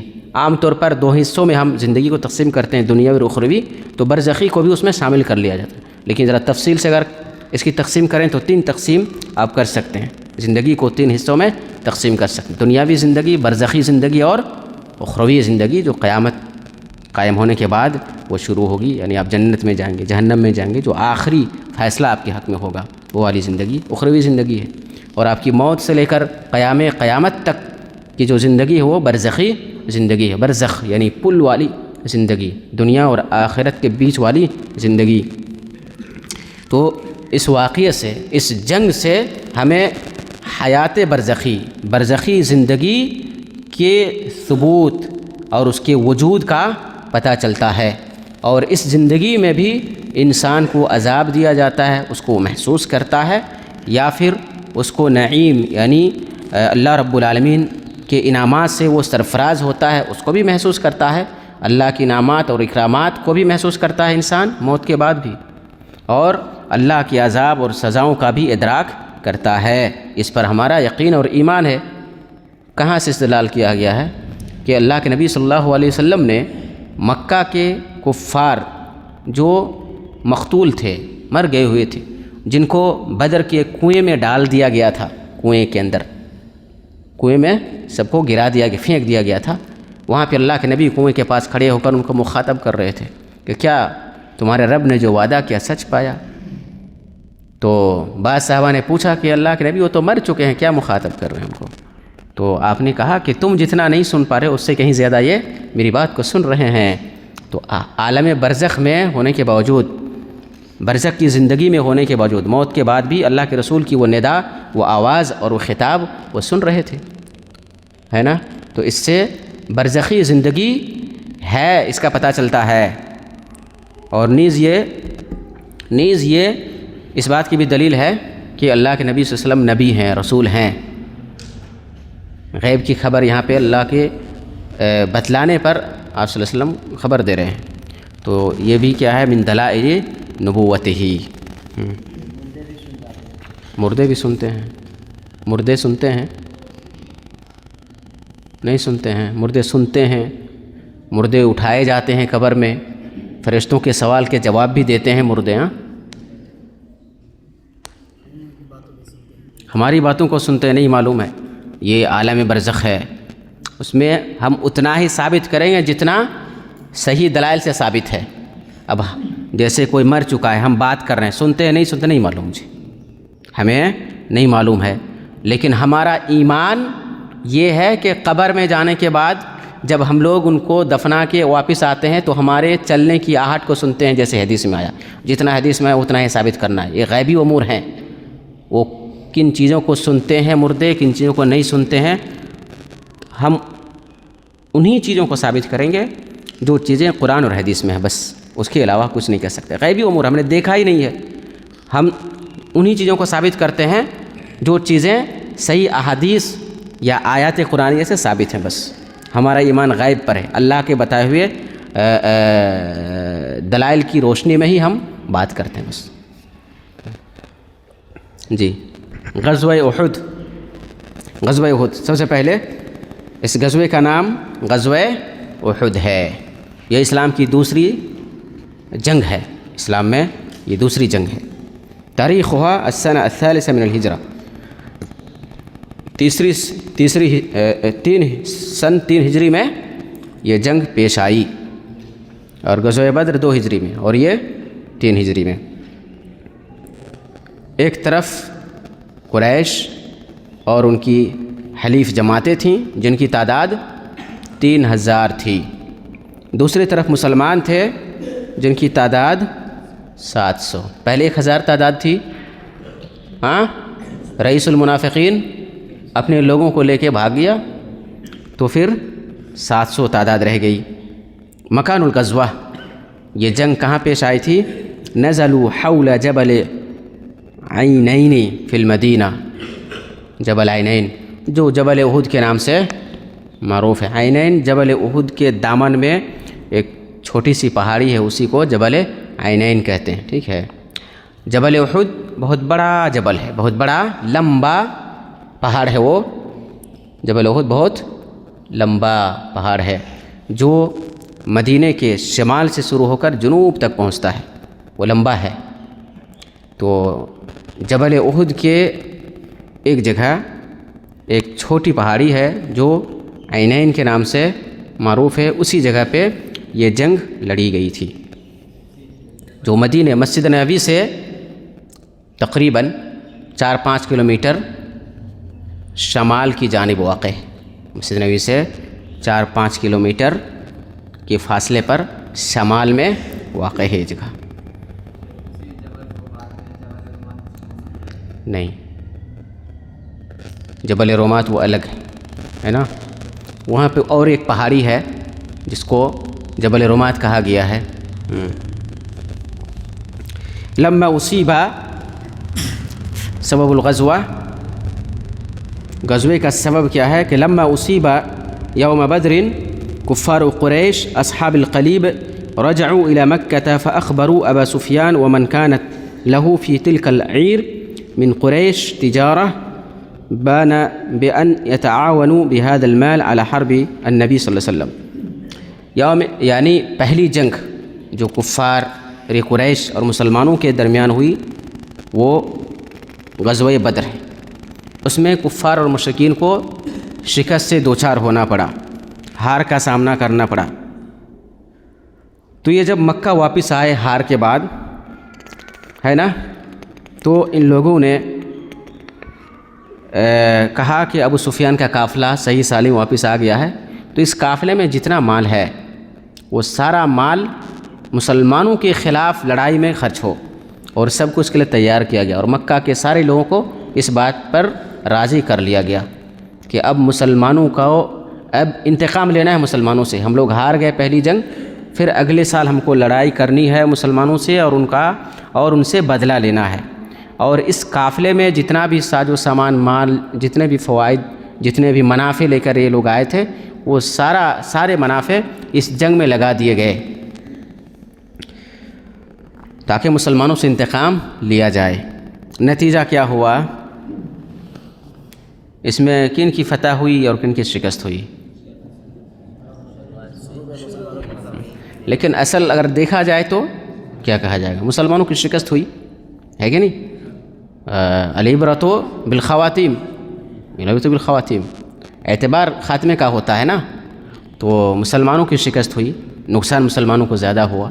تو اس اعتبار سے دیکھا تو مسلمان شکست سے دوچار ہوئے اور کفار کو کامیابی ملی. انتصار المسلمین فی بادئ الامر، شروع میں مسلمانوں کو مسلمان غالب رہے. ولیکن بعد مخالفت الرماة لامر الرسول، رمات رامن کی جمع ہے، تیر اندازوں کی مخالفت کے بعد رسول اللہ صلی اللہ علیہ وسلم نے جو حکم دیا تھا تیر اندازوں کو کہ اسی پہاڑی پر جمے رہنا ہے، حالات جیسے بھی ہوں، ہم جیتیں یا ہاریں، آپ لوگوں کو اسی پہاڑی پہ جمے رہنا ہے، اس سے نیچے نہیں آنا ہے، اترنا نہیں ہے. لیکن جب مسلمانوں نے دیکھا کہ اب کفار الٹے پاؤں بھاگ رہے ہیں اور مال غنیمت مسلمان جمع کرنے لگے ہیں، تو وہاں پہ جو 70 صحابہ کرام تیر انداز تھے ان کو متعین کیا گیا تھا، اور جن سے کہا گیا تھا کہ آپ کو کسی بھی حالت میں یہاں سے نہیں اترنا ہے، ہم ہاریں یا جیتے. لیکن انہوں نے اجتہاد کیا کہ اب تو کفار بھاگ رہے ہیں، مشرکین بھاگ رہے ہیں، دشمن بھاگ رہے ہیں، اور مسلمان ان کا پیچھا کر رہے ہیں اور مالی غنیمت سمیٹنے لگے ہیں مسلمان. تو ان کو ایسا لگا کہ اب ہم جنگ جیت چکے ہیں، تو اب یہاں پہ جمے رہنے کا کوئی فائدہ نہیں ہے. اور اللہ کے رسول صلی اللہ علیہ وسلم کے کہنے کا مطلب یہ نہیں تھا کہ ہم جمے ہی رہیں، اب تو ہم جنگ جیت چکے ہیں، ہم اتر سکتے ہیں. تو کچھ لوگ اتر گئے، اور کچھ لوگ اللہ کے رسول صلی اللہ علیہ وسلم کی بات کو مانتے ہوئے وہیں قائم رہے کہ اللہ کے نبی نے کہا کہ کوئی کیسے بھی حالت ہو، کتنی نازک حالت ہو جائے، آپ کو اترنا نہیں، یہیں رہنا ہے۔ تو کچھ لوگ، بہت کم لوگ وہاں رہ گئے تھے۔ دیکھا خالد بن ولید تب تک وہ اسلام نہیں قبول کیا تھا، کافر تھا وہ، اور پہلے سے ہی بہادر تھا، اور جنگی مہارت اور جنگی سیاست میں وہ بڑا ماہر تھا، خبیر تھا، تجربہ کار تھا۔ اس نے جیسے دیکھا کہ چند صحابہ اب پہاڑی پہ رہ گئے ہیں، تیروں کی بوچھار کر دی ان پہ، ان کو مارا، شہید کیا، اور پیچھے سے مسلمانوں پہ اچانک حملہ کر دیا اپنے لشکر کے ساتھ۔ آپ تصور کیجئے کہ مسلمان مال غنیمت چن رہے ہیں، جمع کر رہے ہیں، اب وہ جنگ کرنے کی پوزیشن میں نہیں یا نہ اس کی نیت میں ہے، سب جمع کر رہے ہیں، پیچھے سے اچانک حملہ کر دیا اور بہت سخت حملہ کیا جس کی تاب مسلمان نہیں لا سکے، اور پھر مسلمان شکست سے دوچار ہو گئے۔ سب سے بڑا فائدہ کیا ہے کہ اللہ کے رسول صلی اللہ علیہ وسلم کے ایک حکم کی اجتہاد کی بنیاد پر مخالفت ہو گئی، جان بوجھ کر نہیں مخالفت کی کہ اللہ کے رسول نے کہا تو ہم مخالفت کریں گے، ایسا نہیں ہے۔ اجتہاد انہوں نے کیا کہ اب جنگ تو ہم جیت چکے ہیں، مسلمان مال غنیمت جمع کرنے لگے ہیں، تو ہمارے یہاں رہنے کا اب کوئی فائدہ تو ہے نہیں۔ اللہ کے نبی کے یہاں یہ تاکید کا مقصد یہ تھا کہ ہم دشمنوں کا ڈٹ کر مقابلہ کریں، ہے کہ نہیں؟ تو اب تو ہم مسلمان جیت چکے ہیں، اس لیے ہم نیچے اتر سکتے ہیں۔ تو اجتہادی غلطی کی وجہ سے آپ صلی اللہ علیہ وسلم کی مخالفت ہو گئی۔ اس مخالفت، اس معمولی مخالفت سے جنگ کا کایا جو ہے اور اس کا پانسا جو ہے پلٹ گیا، جنگ کا پانسا پلٹ گیا۔ مسلمان پہلے جیتے ہوئے تھے، اب کفار جیت گئے معمولی مخالفت سے۔ آج ہم اور آپ قدم قدم پہ مخالفت رسول کے شکار ہیں، اور شکایت ہم یہ کرتے ہیں کہ مسلمان اتنی بڑی تعداد میں ہونے کے باوجود شکست سے دوچار ہیں، پسپا ہیں، مغلوب ہیں، ہر جگہ ستائے جاتے ہیں، مارے جاتے ہیں، پیٹے جاتے ہیں، گھر سے بے گھر کیے جاتے ہیں، ان کی زندگی اجیرن ہے، اور زمین اپنی کشادگی کے باوجود مسلمانوں کے لیے تنگ نظر آ رہی ہے۔ یہ شکایت ہم کرتے ہیں، لیکن ہم اپنے گریبان میں نہیں جھانکتے ہیں کہ اللہ اور اس کے رسول کی کتنی مخالفتیں ہم دن و رات میں کر رہے ہیں۔ ایک معمولی، وہ بھی اجتہادی مخالفت کی وجہ سے اتنا برا انجام ہوا صحابہ کرام کا کہ جیتی ہوئی جنگ ہار میں بدل گئی، شکست میں بدل گئی، اور آج ہم صریح مخالفت کرتے ہیں، اللہ کے رسول کی صریح مخالفت کرتے ہیں، جان بوجھ کر مخالفت کرتے ہیں، اور ایک نہیں سینکڑوں مخالفتیں کرتے ہیں۔ نماز نہیں پڑھتے ہیں، روزے نہیں رکھتے ہیں، گالی گلوچ کرتے ہیں، غیبت چغلخوری ہمارا مشغلہ بن چکا ہے۔ تو بتائیے اللہ کی مدد اور اللہ کی نصرت کہاں سے آئے گی؟ ہم یہ کہتے ہیں کہ ہم اللہ پر ایمان رکھتے ہیں، تو اللہ کی مدد کیوں نہیں آتی؟ کفاری ہم پر کیوں غالب ہے؟ تو اس جنگ میں بھی اللہ رب العالمین نے کفار جو مسلمانوں کے کٹر دشمن تھے ان کو غالب کر دیا اللہ رب العالمین نے۔ کیوں؟ مسلمانوں کو سبق سکھانے کے لیے، صحابہ کرام کو یہ بتلانے کے لیے کہ نبی اور رسول کی مخالفت بہت عظیم جرم ہے۔ اور آج ہم کہتے ہیں ہم مومن ہیں، مسلمان ہیں، پھر بھی ہم قتل ہو رہے ہیں، پیٹے جا رہے ہیں، مولی گاجر کی طرح کاٹے جا رہے ہیں، ہماری کوئی حیثیت نہیں ہے۔ کیوں حیثیت ہماری ہوگی؟ غصہ کا غصہ السیل ہے نا، وہ جھاگ آپ نے دیکھا نا، جو سیلاب آتا ہے اوپر جھاگ، اس کی کوئی قدر و قیمت نہیں رہتی ہے نا، ہماری وہی حالت ہوگی، کوئی قدر و قیمت ہماری، کوئی اہمیت نہیں ہے غیروں کی نظر میں، کیونکہ ہماری اہمیت اب اللہ کی نظر میں بھی نہیں ہے۔ اللہ بھی ہمیں اہمیت نہیں دے رہا نا، کیونکہ ہم اللہ کو اہمیت نہیں دیتے ہیں۔ مسجد ویران پڑی ہیں، مخالف پر مخالفت ہو رہی ہے، تو مدد کہاں سے آئے گی؟ اس لیے ہم مارے کاٹے جا رہے ہیں۔ ٹھیک ہے، ہم اپنی حالت درست کر لیں تو پھر وہی مدد جو صحابہ اکرام کو اللہ کی طرف سے ملتی تھی، اور وہی تائید اور توفیق ہمیں بھی ملے گی جو صحابہ اکرام کو ملا کرتی تھی۔ لیکن صحابہ کسی زندگی ہمیں گزارنی ہوگی، اور صحابہ کے ایمان کی طرح اپنے ایمان کو تازہ رکھنا ہوگا، اور انہی کی طرح ہمیں اطاعت و بندگی کا پیکر بننا پڑے گا۔ جی، العبر والعظات پڑھیے۔ اولا تجلى هنا أيضا المبدأ الأول الذي كان رسول الله صلى الله عليه وسلم يأخذ به نفسه، وهو التزام التشاور مع أصحابه في كل أمر يحتمل المشاورة والبحث. جی، یہ پچھلے جنگ میں بھی ہم یہ فائدہ پڑھ چکے ہیں کہ مشاورہ، مشورے کی کیا اہمیت ہے نا. ثانيا للمنافقين في هذه الغزوة مشهد بارز، ولم لا يكون مشهد ولما لا يكون مشهد بارزا فيها، وهي إنما انطوت على حكم ومقاصد. من أهمها تمحيص المؤمنين عن أخلاقهم من المنافقين، وإن من وراء ذلك لفوائد كبيرة للمسلمين كانت ذخرا لهم فيما بعد. لقد رأينا كيف انخذل عبد الله بن أبي كيف إن خذل عبد الله بن أبي سلول ب300 من أتباع رسول الله صلى الله عليه وسلم وأصحابه بعد خروجهم من المدينة، وسبب ذلك في ظاهر ما تدرى بأن النبي صلى الله عليه وسلم إنما أخذ برأي الشبان أغرار، ولم يأخذ برأي أمثاله من الشيوخ أرباب الحجاب والأحلام، غير أن سبب ذلك من حقيقة وواقع أمره إنما هو أنه لا يريد قتالا، لأنه لا يريد أن يعرض نفسه لمخاوفه. جی، یہ دوسرا فائدہ ہے یا دوسرا سبق ہے کہ جو منافقین تھے وہ مسلمانوں سے الگ ہو گئے.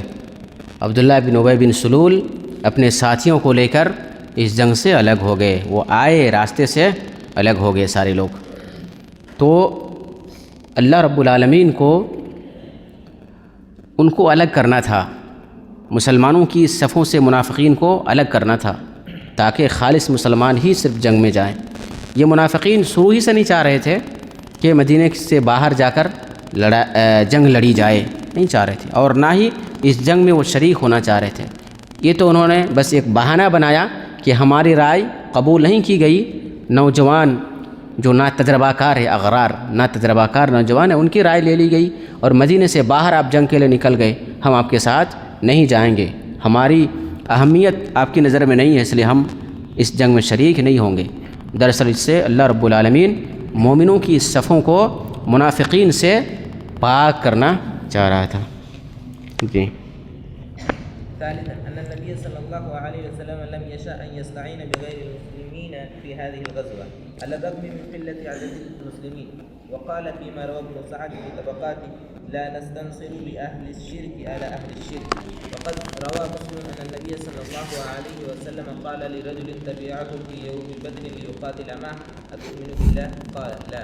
قال فارجع فلن أستعين بالمشرك. جی، ایک فقہی مسئلہ بھی ہے یہ کہ جنگ میں غیر مسلم سے، کسی مشرک سے مدد لے سکتے ہیں کہ نہیں. یعنی اگر کوئی مشرک کہے کہ میں مسلمانوں کی طرف سے لڑوں گا، مسلمانوں کی مدد کروں گا اس جنگ میں، تو اس کی مدد قبول کرنا یا اس کو جنگ میں شریک کرنا ٹھیک ہے، جائز ہے کہ نہیں جائز ہے. اہل علم کے درمیان یہ موضوع بحث ہے اور اختلافی مسئلہ ہے. راجح یہ ہے کہ اگر ایسا کوئی مشرک ہے جو مسلمانوں کے تئیں ہمدردی رکھتا ہے اور جس فریق کے خلاف، دشمن کے خلاف لڑائی ہو رہی ہے، اس کے تئیں دشمنی ہے اس کے دل میں، ایسا ہوتا ہے، تو ایسے مشرک سے مدد لی جا سکتی ہے بعض امور میں محتاط انداز میں، ٹھیک ہے. ورنہ عمومی انداز میں مشرکین سے مدد نہیں لی جائے گی، کیونکہ وہ مشرک ہے، وہ آپ سے محبت مشرکین نہیں رکھ سکتے، وہ اپنے دل میں آپ کے خلاف عداوت رکھتے ہیں.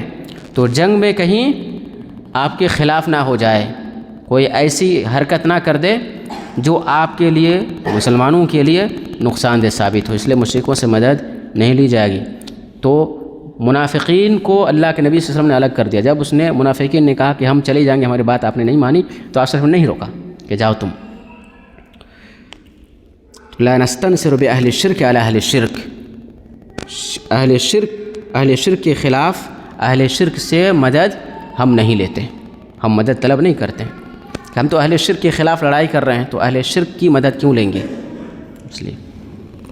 اور صحیح مسلم میں ہے کہ نبی کریم صلی اللہ علیہ وسلم نے ایک آدمی سے فرمایا جو کہ بدر کے دن آپ کے ساتھ چلنا چاہ رہے تھے تاکہ آپ کے ساتھ لڑائی لڑیں. اتؤمن باللہ، آپ نے پوچھا کہ کیا تم اللہ پر ایمان رکھتے ہو؟ تو اس نے کہا لا. تو آپ نے کہا فرج. فلن استعین بمشرکین، تم یہاں سے جاؤ، میں کسی مشرک سے مدد نہیں لیتا. تو اصل یہ ہے کہ جنگ میں مشرک سے مدد نہیں لی جائے گی، کیونکہ وہ بڑا خطرناک موڑ ہوتا ہے. ہو سکتا ہے اس خطرناک موڑ میں مشرک کوئی ایسی حرکت کر دے، کوئی ایسا حیلہ، ایسی کوئی تدبیر اپنائے کہ مسلمانوں کو شکست سے دوچار ہونا پڑے، مسلمانوں کو نقصان اٹھانا پڑے. اس لیے کہ مشرکوں کے شر کا خدشہ ہے، ہمیشہ ہے، خواہ وہ بظاہر ہمدردی کا اظہار ہی کیوں نہ کریں. اس لیے مشرکوں سے مدد نہ لیا جائے جنگ وغیرہ میں یا اس طرح کے مشکل اور کٹھن گھڑیوں میں. جی رابعاً ومما يجب التعامل فيه حال سمرة بن جندب ورافع بن خديجة وهما طفلان لا يزيد عمر كل منهما على 15 سنة، وكيف جاء يناشدان على 15 سنة عشرة سنة، وكيف جاء يناشدان رسول الله صلى الله عليه وسلم أن يسمح لهما بالاشتراك في القتال. وأي قتال قائم على التأهب للموت لا تجد فيه أي معنى من التعادل بين الفريقين. المسلمون وعددهم لا يزيد على 700 والمشركون وهم يتجاوزون 3000 مقاتل. جی یعنی صحابہ کرام کے اندر شہادت کا شوق اتنا فراواں تھا اور سب لوگ دین کے لیے اور اسلام کی سربلندی کے لیے مر مٹنا چاہتے تھے. شوق جہاد ہر صحابی کے دل میں موجزن تھا اور شہادت کا شوق تھا ہر کسی کو. ہر کوئی چاہتا تھا کہ جنگ کرتے کرتے لڑتے لڑتے ہم مر جائیں اور جنت کے مستحق ہو جائیں. حتیٰ کہ چھوٹے بچے بھی چاہتے تھے کہ اس جنگ میں شریک ہوں اور شہادت کا درجہ نصیب ہو. آپ دیکھیے سمرہ بن جندب اور رافع بن خدیج کا حال، ان کی کیا حالت تھی. یہ دونوں چھوٹے بچے تھے اور یہ دونوں اس جنگ میں شریک ہونے کی تمنا لیے ہوئے تھے اور ان کی عمر 15 سال سے زیادہ نہیں تھی. اور اللہ کے نبی صلی اللہ علیہ وسلم بالغ لوگوں کو یعنی 15 سال کے بعد، اسی واقعے سے فقہاء نے استدلال کیا ہے کہ 15 سال حد فاصل ہے بین البلوغ و عدمہ، یعنی بلوغت کی ایک علامت 15 سال کی عمر کو پہنچ جانا ہے. اسی واقعے سے استدلال کیا ہے. وكيف جاء يناشدان رسول الله صلی اللہ علیہ وسلم ان يسمح لهما بالاشتراك في القتال. اي قتال، یہ دونوں رسول اللہ صلی اللہ علیہ وسلم کے پاس آئے اور آپ سے یہ گزارش کرنے لگے کہ ہمیں بھی اس جنگ میں شریک ہونے کی اجازت مرحمت فرمائیے.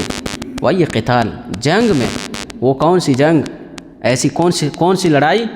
موت کی لڑائی، موت و حیات کا مسئلہ ہے. اس میں شریک ہونے کی تمنا لیے ہوئے ہیں اور آپ صلی اللہ علیہ وسلم سے اجازت طلب کر رہے ہیں. اور بظاہر ایسا لگتا ہے کہ مسلمانوں کی شکست ہو جائے گی کیونکہ بہت کم تعداد ہے، 700 ہیں اور ادھر 3000 ہیں. 700 ادھر 3000 ہیں. اس کے باوجود چھوٹے چھوٹے بچوں کے اندر شہادت کا شوق اتنا زیادہ تھا کہ وہ بھی اس جنگ میں شریک ہونا چاہ رہے تھے.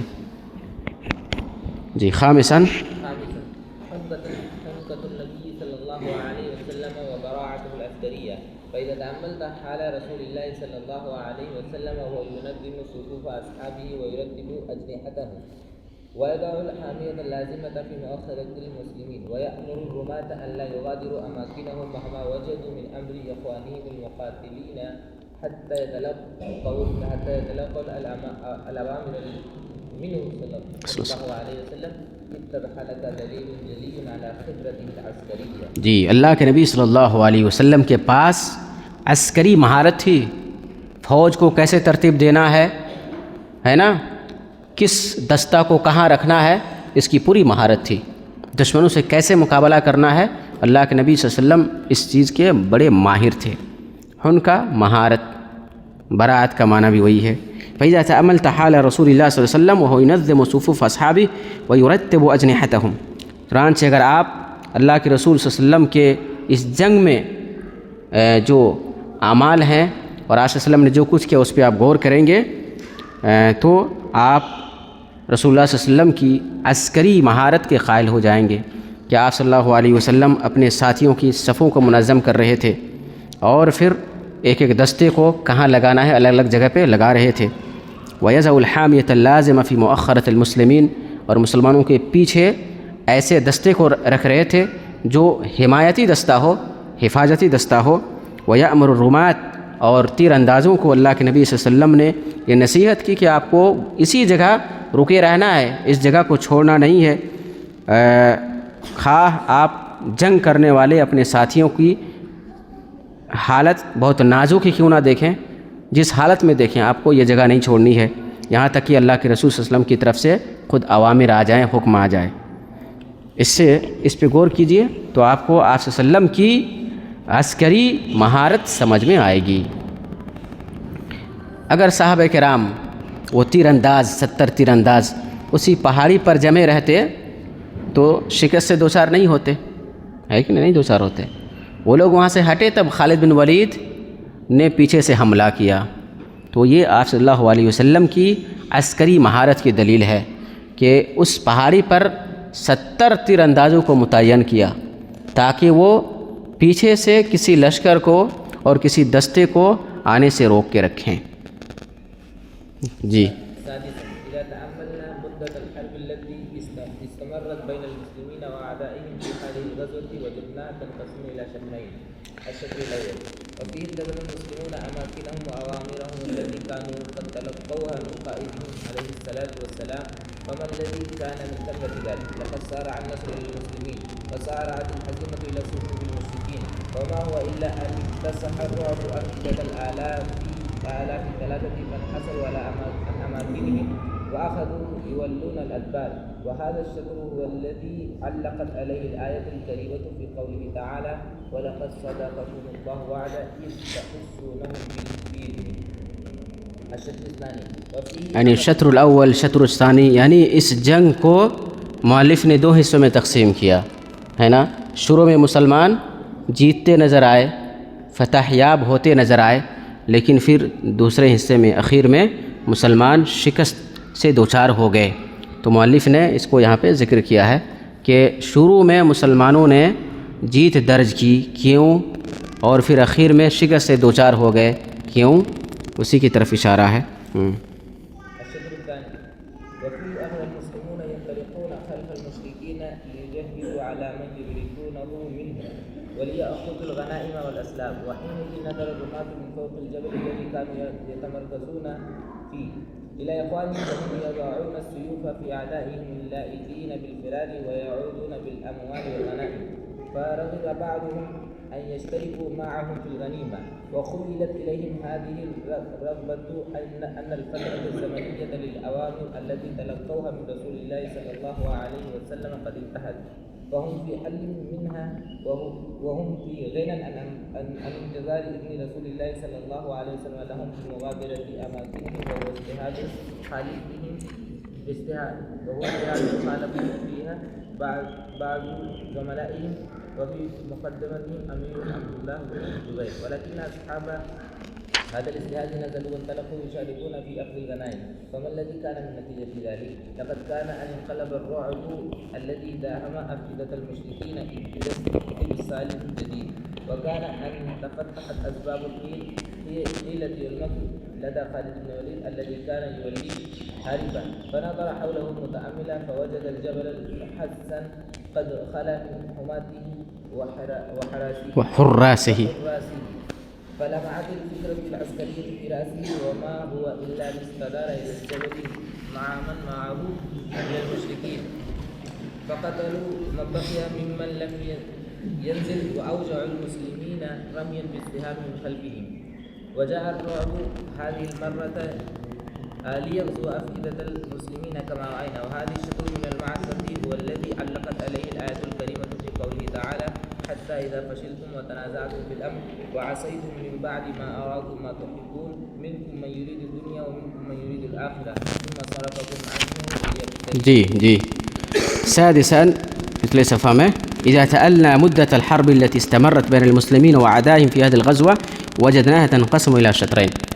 جنگ کی جو مدت تھی جتنے گھنٹے کی جنگ تھی اس پہ ہم غور کریں تو اس جنگ کو ہم دو حصوں میں تقسیم کر سکتے ہیں، ایک شروع والا حصہ اور ایک آخر والا حصہ۔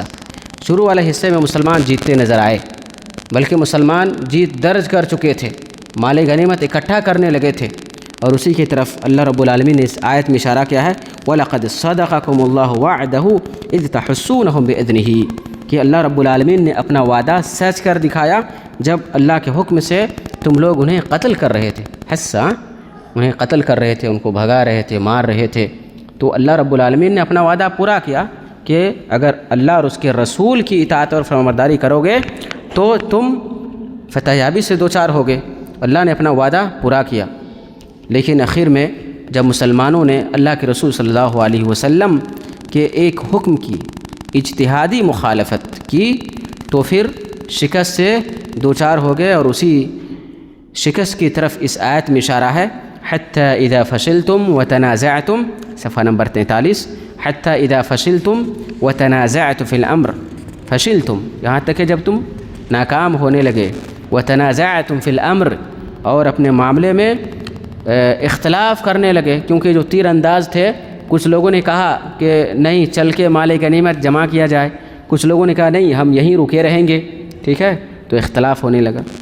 وَعَصَيْتُم مِّن بَعْدِ مَا أَرَاكُم مَّا تُحِبُّونَ اور تم لوگوں نے مخالفت کی، نافرمانی کی بعد اس کے کہ اللہ رب العالمین نے تمہیں ایسی چیز دکھا دی تھی جو تمہیں محبوب تھی، یعنی شروع میں جیت آپ لوگوں کو نظر آ رہی تھی، اللہ رب العالمین نے اپنے وعدے پورے کر دیے تھے، لیکن اس کے بعد تم لوگوں نے مخالفت کی تو جیتی ہوئی جنگ ہار میں تبدیل ہو گئی۔ منکم من یرید الدنیا ومنکم من یرید الآخرہ، تم میں سے کچھ لوگ ایسے ہیں جو دنیا چاہتے ہیں اور کچھ لوگ ایسے جو آخرت چاہتے ہیں۔ ثم صرفکم عنہم لیبتلیکم، ثم صرفکم عنہم پھر اللہ تعالیٰ نے تم کو ان سے پھیر دیا تاکہ وہ اللہ تم لوگوں کو آزمائیں۔ تو اس آیت میں شکست کی طرف اشارہ ہے، اور اس پہلی والی آیت میں فتح یابی کی طرف اشارہ ہے، اور سب سے بڑا جو درس ہمیں ملتا ہے وہ یہی ہے کہ مخالفت مسلمانوں کی ناکامی اور مسلمانوں کی شکست کا سبب ہوتی ہے۔ جی رابعاً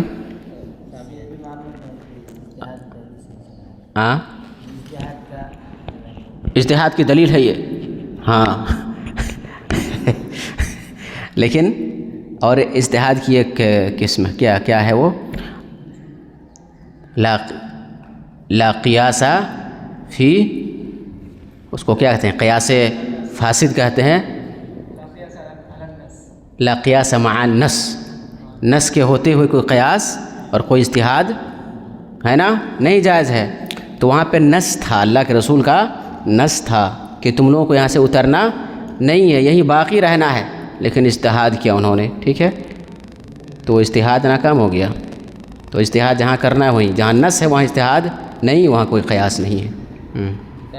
لقد رأينا أن النبي صلى الله عليه وسلم أوذي كثيرا في هذه الفترة، وقطع لشقه وشج رأسه وكسرت رباعيته۔ کہاں سے پڑھ رہے ہیں؟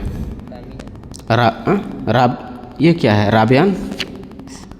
رابعاً 2 سطر کے بعد، اسی صفحے میں اوپر سے 2 سطر کے بعد رابعاً پڑھ لیے تھے۔ اچھا ٹھیک ہے وانظر كم كان وبال هذه الفتنة جسيما وكم كانت نتيجته عامة۔ جی آپ غور کیجئے کہ اس غلطی کا وبال کتنا بڑا تھا، وکم كانت نتیجته عامة، اور اس کا نتیجہ کتنا ہماگیر تھا۔ لقد عادت خطیۃ افراد قلیلین فی جیش المسلمین بالوبال علیہم جمیعا، چند لوگوں کی غلطی کا مزہ تمام مسلمانوں کو چکھنا پڑا۔ بحیث لم ینجو، یہاں تک کہ اللہ کے رسول صلی اللہ علیہ وسلم بھی اس مخالفت کے نتیجے سے محفوظ نہیں رہ سکے۔ وَتِلْكَ هِيَ سُنَّةُ اللَّهِ فِي الْكَوْنِ، اور یہی اس کائنات میں اللہ کی سنت ہے، یہ اللہ کا طریقہ ہے کہ جب مخالفت ہوتی ہے کچھ لوگوں کی طرف سے، عمومی مخالفت کچھ لوگوں کی طرف سے ہوتی ہے تو اس کے نتائج بھیانک ہوتے ہیں، اور اس کے بھیانک نتائج کے زد میں سارے لوگ آ جاتے ہیں۔ آگے پڑھیے، فَتَأَمَّلْ أَنْتَ فِي نِسبَةِ خطيئة أولئك الأفراد إلى أخطاء المسلمين المتنوعة اليوم المتعلقة بشتى نواحي حياتنا العامة والخاصة. تأمل هذا لتتصور مدى لطف الله بالمسلمين، إذ لا يهلكهم بما تكسب أيديهم وصهم بتقاصهم حتى عن أداء واجب الأمر بالمعروف والنهي عن المنكر والاجتماع في كلمة واحدة على ذلك. جی، فتأمل أنت في نسبة خطيئة أولئك الأفراد إلى أخطاء المسلمين المتنوعة اليوم. وہ چند افراد کی معمولی غلطی تھی نا، اجتہادی وہ بھی، اور چند افراد کی، اس کو دیکھیے. اور آج ہم عمومی طور پر جو مسلمان غلطیاں کرتے ہیں، مخالفتیں کرتے ہیں، ان کو آپ دیکھیے، مقارنہ کریے. اور زندگی کے خاص اور عام تمام میدان میں اور تمام مراحل میں اور تمام گوشوں میں ہم کس طرح مخالفت اللہ اور اس کے رسول کی کرتے ہیں. تأمل هذا لتصور مدى لطف اللہ بالمسلمین. اس پہ غور کیجئے گا تو اللہ رب العالمین کے لطف، احسان اور کرم کا اندازہ ہوگا کہ ہم اتنی مخالفت کرتے ہیں پھر بھی اللہ رب العالمین ہمیں ہلاک نہیں کر رہا ہے. اور امر بالمعروف اور نہی عن المنکر کے فریضے کو ہم نے پس پس ڈال دیا ہے، اس کے باوجود بھی اللہ رب العالمین ہمیں ہلاک نہیں کر رہا ہے. تو اللہ کا لطف ہمارے ساتھ ہے، ورنہ ہماری حالت ایسی ہے کہ ہم کو اللہ ہلاک کر دیتا. لیکن اللہ کا یہ لطف ہے کہ ہم جی رہے ہیں. اللہ نے ہمیں اب تک موقع دے رکھا ہے کہ ہم اپنی اصلاح کر لیں. وإذا تأملت في هذا علمت الجواب عن سؤال بعضهم اليوم عن الحكمة من أن الشعوب الإسلامية تظل مغلوبة على أمرها أمام الدول الباغية الأخرى على الرغم من أن هؤلاء كفر وأولئك مسلمين. اس پہ غور کیجئے تو یہ جو آج کچھ لوگ سوال کرتے ہیں نا کہ کیا حکمت ہے کہ امت اسلامیہ مغلوب نظر آتی ہے، یہ مسلمان مغلوب نظر آتے ہیں، پسپا ہیں، سرکش ملکوں کے سامنے، دوسری قوموں کے سامنے. کیوں؟ اس کا جواب آپ کو سمجھ میں آ جائے گا کہ ہم مخالفت کرتے ہیں اللہ کی، ہمارے پاس وہ صحابہ جیسا ایمان نہیں ہے، اسلام نہیں ہے. امر بالمعروف ونہی عن المنکر کا فریضہ اس کو ہم نے پس پس ڈال رکھا ہے، تو اسی وجہ سے ہم مغلوب ہیں. یعنی اللہ کی نافرمانی اور رسول کی نافرمانی کی وجہ سے ہم مغلوب ہیں. ہماری تعداد ہے، مال ہے، امت اسلامیہ کے پاس، اسلامی کنٹرول کے پاس مال ہے، جائیداد ہے، تیل ہے، سونے ہیں، بہت مال ہے. اس کے باوجود ہم پسپا ہیں، ہم دوسروں کے رحم و کرم پر جی رہے ہیں. وجہ یہ ہے کہ ہم نے اللہ کو چھوڑ دیا، اس لیے اللہ نے ہمیں چھوڑ دیا. ثامناً لقد رأينا أن النبي صلى الله عليه وسلم أوذي كثيرا في هذه الفترة فوقع لشده وشج رأسه وكسرت رباعيته وساح الدم غزيرا في وجهه، وكل ذلك جزء من نتائج تلك خطيئة أولئك المسلمين في الخروج على عوامل القائم. جی، یعنی اس معمولی غلطی کی وجہ سے اللہ کے رسول صلی اللہ علیہ وسلم کو بڑی تکلیف ہوئی. آپ صلی اللہ علیہ وسلم کو زخموں کا مقابلہ کرنا پڑا. فوقع لشقہ، اسی غلطی کی وجہ سے اللہ کے نبی صلی اللہ علیہ وسلم گر پڑے. وشج راسہ، آپ کے سر میں زخم آئے. وکسرت رباعیتہ، سامنے کے چاروں دانت ٹوٹ گئے. وصاح الدم غزیرا فی وجہہ، اور چہرے سے خون بہنے لگے. کل ذلک جزء من نتائج تلک الخطیئہ. اور آپ صلی اللہ علیہ وسلم کو یہ تکلیف صرف اس لیے ہوئی اس غلطی کی وجہ سے، اس معمولی غلطی کی وجہ سے اتنی بڑی تکلیف کا سامنا اللہ کے رسول صلی اللہ علیہ وسلم کو کرنا پڑا اور مسلمانوں کو کرنا پڑا. خطیئۃ اولئک المسلمین فی الخروج علی اوامر القائد، یعنی قائد سربراہ آپ صلی اللہ علیہ وسلم کے اوامر کی مخالفت کی وجہ سے. بس اب وقفہ کتنا ہوا ابھی؟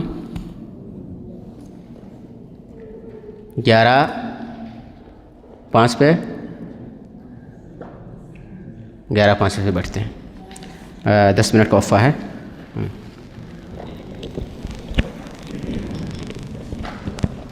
وبعد، غزوہ بدر اور غزوہ احد کے بعد جو ایک اہم غزوہ ہے وہ ہے غزوہ خندق، اور دوسرا اس کا نام ہے غزوہ احزاب. احزاب یہ کس کی جمع ہے؟ حزب کی جمع ہے. تو غزوہ احزاب اس کو اس لیے کہا جاتا ہے کہ اس میں کئی قبیلے شامل تھے. قریش بھی تھے، بنو غطفان بھی تھے، اور بھی کئی قبیلے اس میں شامل تھے. یعنی کئی جماعتیں اس جنگ میں مشرکوں کی طرف سے موجود تھیں، اس لیے اس کو غزوہ احزاب کہا جاتا ہے. اور خندق معروف ہے، خندق کے معنی کھائی، گڈھا ہے نا، گڑھا، سمجھ رہے ہیں نا. اس لیے خندق، چونکہ اللہ کے نبی صلی اللہ علیہ وسلم نے ایک صحابی کے، ایک روایت مطابق ایک صحابی کے مشورے سے مدینے کے ان علاقوں میں یا ان جگہوں میں خندق کھدوا دی گئی تھی جہاں سے دشمنوں کے مدینے میں داخل ہونے کا خدشہ تھا. آپ کو معلوم ہوگا یا سنا ہوگا یا پڑھا ہوگا آپ نے کہ مدینہ جو ہے محفوظ ہے تین طرف سے. قدرتی طور پر مدینہ گھرا ہوا ہے، تین طرف سے کوئی دشمن مدینہ کے اندر داخل نہیں ہو سکتا. جبل احد سے گھرا ہوا ہے، میں نے کہا کہ وہ لمبا پہاڑ ہے، ٹھیک ہے. یہ اور جبل احد ادھر اور جبل ثور ادھر جنوب میں، ثور جنوب میں یعنی قبا کی طرف، ادھر جبل ثور ہے. تو جنوب سے کوئی داخل نہیں ہو سکتا، پہاڑ ہے. پہاڑ چڑھ کر آئے دشمن ناممکن ہے. یہ ایک دو آدمی آ سکتا ہے، پورا لشکر پہاڑ چڑھ کر آئے تو ان کو بھی تو اپنی جان کا خطرہ ہے نا. پہاڑ کے ادھر اگر آ جائے اور لڑائی ہو تو مسلمان ماریں گے تو بھاگ بھی نہیں پائیں گے، ہے کہ نہیں. اور ادھر جبل احد ہے شمال میں، تو ادھر سے بھی دشمن نہیں داخل ہو سکتے، ٹھیک ہے. اور مغرب میں آپ نے پڑھا ہوگا حجارۃ السوداء، حرہ پڑھا ہے نا، حرہ غربیہ، حرہ شرقیہ، حدیث کی کتابوں میں حرہ غربیہ اور حرہ شرقیہ. مغرب میں حرات ہیں.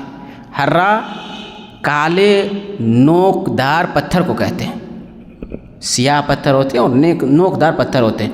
وہ بہت دور تک وہ پتھر پھیلے ہوئے ہیں. ان پتھروں پہ آدمی نہیں چل سکتا، گھوڑے نہیں دوڑ سکتے، نوکیلے پتھر ہوتے ہیں. تو ادھر سے بھی دشمن نہیں آ سکتے. مشرق حرہ شرقیہ، ادھر بھی وہی حال ہے، نوکیلے اور کالے پتھر ہیں، ادھر سے بھی دشمن نہیں داخل ہو سکتے. ایک سائڈ ہے جنوب شمال کا ایک علاقہ ہے، اس سائڈ سے خالی ہے. اگر دشمن مدینے کے اندر داخل ہونا چاہیں تو اسی راستے سے داخل ہوں گے. تو سلمان فارسی رضی اللہ تعالی عنہ کے ایک روایت مطابق کے مشورے سے اس طرف جہاں سے دشمن داخل ہو سکتے تھے مدینے کے اندر خندق کھود دی گئی. اور یہ اس کی لمبائی تقریباً 5 کلومیٹر. تصور کریے آپ کتنی لمبائی ہے، 5 کلومیٹر. ابھی جس وقت مسجد خندق ہے، ابھی اس وقت جہاں پہ مسجد خندق ہے وہاں سے، یعنی جو میدان جنگ تھا وہاں سے بہت دور تک تقریباً 5 کلومیٹر ہوگا، وہاں تک وہ خندق کھودی گئی تھی. تو دشمن خندق کراس کر کے مدینے کے اندر نہیں آ سکے، خندق کے باہر ہی ان لوگوں نے پڑاؤ ڈالا تھا، اس لیے اس کو خندق کہتے ہیں. اگر وہ خندق نہیں کھودی جاتی تو شاید مسلمانوں کو ان سے مقابلہ کرنا اور ان کا سامنا کرنا مشکل ہوتا. تو جب خندق کھود دی گئی تو ڈیرے خندق کے باہر ہی لگائے، مسلمانوں سے مٹ بھیڑ نہیں ہو سکی. کچھ مٹ بھیڑ ہوئی ہلکی پھلکی، پھر اللہ رب العالمین نے ایسی آندھی یا تیز ہوا چلائی کہ ان کی ہانڈیاں جو چولہے پہ تھیں وہ پلٹ گئیں، ان کے خیمے اور ٹینٹ جو تھے وہ سب اڑ گئے، اور بالآخر وہ لوگ پسپا ہو کر کچھ دن انتظار کرنے کے بعد واپس بھاگ گئے. تو غزوہ الخندق اور غزوہ احزاب، اس کا نام ہے غزوہ خندق یا غزوہ احزاب. تاریخ سنہ 5 من الہجرہ، سن 5 ہجری میں یہ جنگ پیش آئی تھی. ایک طرف مسلمان تھے جن کی تعداد 3000 تھی. اب تک کی جنگوں میں سے سب سے زیادہ تعداد اسی جنگ میں تھی، ہے نا، 313 700، اور اس میں یعنی غزوہ بدر میں 313، احد میں 700، اور اس میں غزوہ خندق میں 3000 تھے. اور دوسری طرف قریش اور یہود اور دیگر قبائل تھے، ان کی تعداد 10,000 تھی. 3000 اور ادھر 10,000، یعنی سمجھیے 3 کا مقابلہ یا 3.5 کا 3-4 لوگوں کا مقابلہ ایک کو کرنا تھا۔ اور غزوہ موتا کا ذکر میں اب نہیں پڑھا پائیں گے، ٹائم ہو رہا ہمارا، تو اس میں کیا ہے 2 لاکھ ایک طرف ہے دشمن، اور مسلمانوں کی تعداد 30,000 ہے، 30,000 ہاں، اور ادھر 2 لاکھ کا مقابلہ 30,000 سے، تو یعنی تقریباً 70 لوگوں کا مقابلہ ایک آدمی کو کرنا تھا۔ ایک طرف 70 آدمی، اکیلے مسلمان ایک ہے، یعنی اگر آپ نسبت نکالیں گے ہے نا پرسنٹیج، تو 70 لوگوں کا ایک مسلمان کو مقابلہ کرنا تھا۔ لیکن غزوہ موتا میں بھی مسلمان جیت کر آئے، موتا میں بھی، اور ایسا نہیں کہ ایسے جیت کے آئے، بھگایا ان کو اور بڑی بے جگری سے لڑائی کی۔ ایک سپہ سالار شہادت کا جام نوش کرتا، پھر دوسرا بھی، تیسرا بھی، پھر چوتھا خالد بن ولید سنبھالتا ہے قیادت کو، اور اللہ کے فضل و کرم سے جنگ جیتی جاتی ہے۔ تو اس میں مسلمانوں کی تعداد 300 اور کفار کی تعداد، یہودیوں کی تعداد 10,000 ہے۔ مدینہ میں خندق، وہی مدینہ کے اندر یہ جنگ پیش آئی۔ سبب الغزوہ تجمع احزاب من اليهود وقریش لمحاربة النبی فعلم المسلمون فاستعدوا لهم۔ بس قریش جل بھن رہے تھے کہ مسلمانوں کو صفحہ ہستی سے مٹا دینا، اسلام کا نام لینے والا کوئی باقی نہ رہے، اس لیے قریش خود بھی آئے، یہود بھی اس میں شریک ہوئے۔ اس جنگ کے اصل محرک یہود ہی ہیں، اندر کے یہود، یہی لوگ قریش کو ابھارتے رہے، اور نتیجہ کیا ہے، مسلمانوں نے جیت درج کی اور کفار ناکام ہو کر واپس چلے گئے۔ اب اس میں جو اہم دروس اور نصیحتیں ہمارے لیے ہیں، اولاً لقد كان من جملة الوسائل الحربیہ، کہ جنگ میں طاقت و قوت سے کہیں زیادہ حکمت کام کرتی ہے۔ حکمت، ذہانت، عقل مندی، کہ کس طرح اور کس انداز سے اور کس اسلوب میں دشمنوں کا مقابلہ کیا جائے۔ چنانچہ آپ دیکھیے اس میں خندق کھود دی گئی، خندق، اور اس خندق کھود دینے کی وجہ سے دشمن مدینہ کے اندر داخل نہیں ہو سکے، ورنہ اتنی بڑی تعداد تھی 30,000، اور مسلمانوں کی تعداد کم تھی۔ آپ یعنی سارے مسلمان شریک تھے بھائی، اس میں مدینہ کے اندر ہی مسلمان تھے، اور وہیں پہ یہ جنگ ہوئی، سب لوگ شریک تھے، 3,000 تعداد تھی ٹوٹل۔ 30,000 اگر مدینہ میں داخل ہو جاتے تو ظاہری چیز یہی بتلاتی ہے کہ مسلمان مقابلہ نہیں کر پاتے، پورے گھر کو لوٹ کے لے جاتے، مسلمانوں کو قتل کر دیتے۔ لیکن ایک بہترین رائے آئی، مشورہ آیا کہ خندق کھود دی جائے، ان کو مدینہ کے اندر داخل ہونے کا موقع ہی نہ دیا جائے۔ پھر اللہ رب العالمین کی طرف سے جو ہے تیز آندھی آئی، اور پھر ان کے خیمے ویسے اڑ گئے، تو وہ بھاگے، تھک گئے کہ اب ہم کیا کر سکتے ہیں۔ کئی روز یہ جنگ چلتی رہی مسلسل، 2 دن 3 دن کا مسئلہ نہیں ہے، اور مسلمانوں نے بڑے فقر و فاقہ کا مقابلہ کیا۔ اس میں اللہ کے نبی صلی اللہ علیہ وسلم کو دعوت دی ایک صحابی نے، جابر بن عبداللہ نے، کہ آپ کی دعوت ہے اور آپ اپنے ساتھ 1-2 لوگوں کا اور لے لیجئے گا۔ تو اللہ کے نبی صلی اللہ علیہ وسلم نے اعلان کر دیا کہ آج عبداللہ بن جابر کے گھر دعوت ہے، جتنے لوگوں کو جانا ہے چلیے۔ جابر بن عبداللہ پریشان ہو گئے کہ ہمارے یہاں تو انتظام نہیں، 2-3 لوگوں کا انتظام ہے، لیکن یہاں بھی نبوت کے دلیل ہمیں ملتی ہے۔ ان کی اہلیہ روٹی بناتی جا رہی ہے، جتنا آٹا گوندھا گیا تھا اتنے ہی میں برکت نازل ہو رہی ہے، جتنا گوشت پکایا گیا تھا اتنا ہی ہے، نہ گھٹ رہا ہے نہ بڑھ رہا ہے، گوشت ہے، اور سارے لوگ کھا گئے، سارے لوگ 300 سے زیادہ لوگوں نے ان کے ہاں دعوت کھائی اس دن۔ 3-4 لوگوں کے لیے انہوں نے کھانا تیار کیا تھا، 300 لوگوں نے کھانا کھایا۔ تو یہ کیا ہے کہ جنگ کے اندر جو ہے حکمت، دانائی، بہترین طریقہ اور جنگی تدبیر بہت کارگر ہوتی ہے۔ ثانیاً فی مشہد عمل الصحابہ مع رسول اللہ صلی اللہ علیہ وسلم فی حفر الخندق عبرۃ بالغۃ کبریٰ توضح لك حقیقت المساوات التي یرسیها المجتمع الاسلامی بین جمیع افرادہ المسلمین۔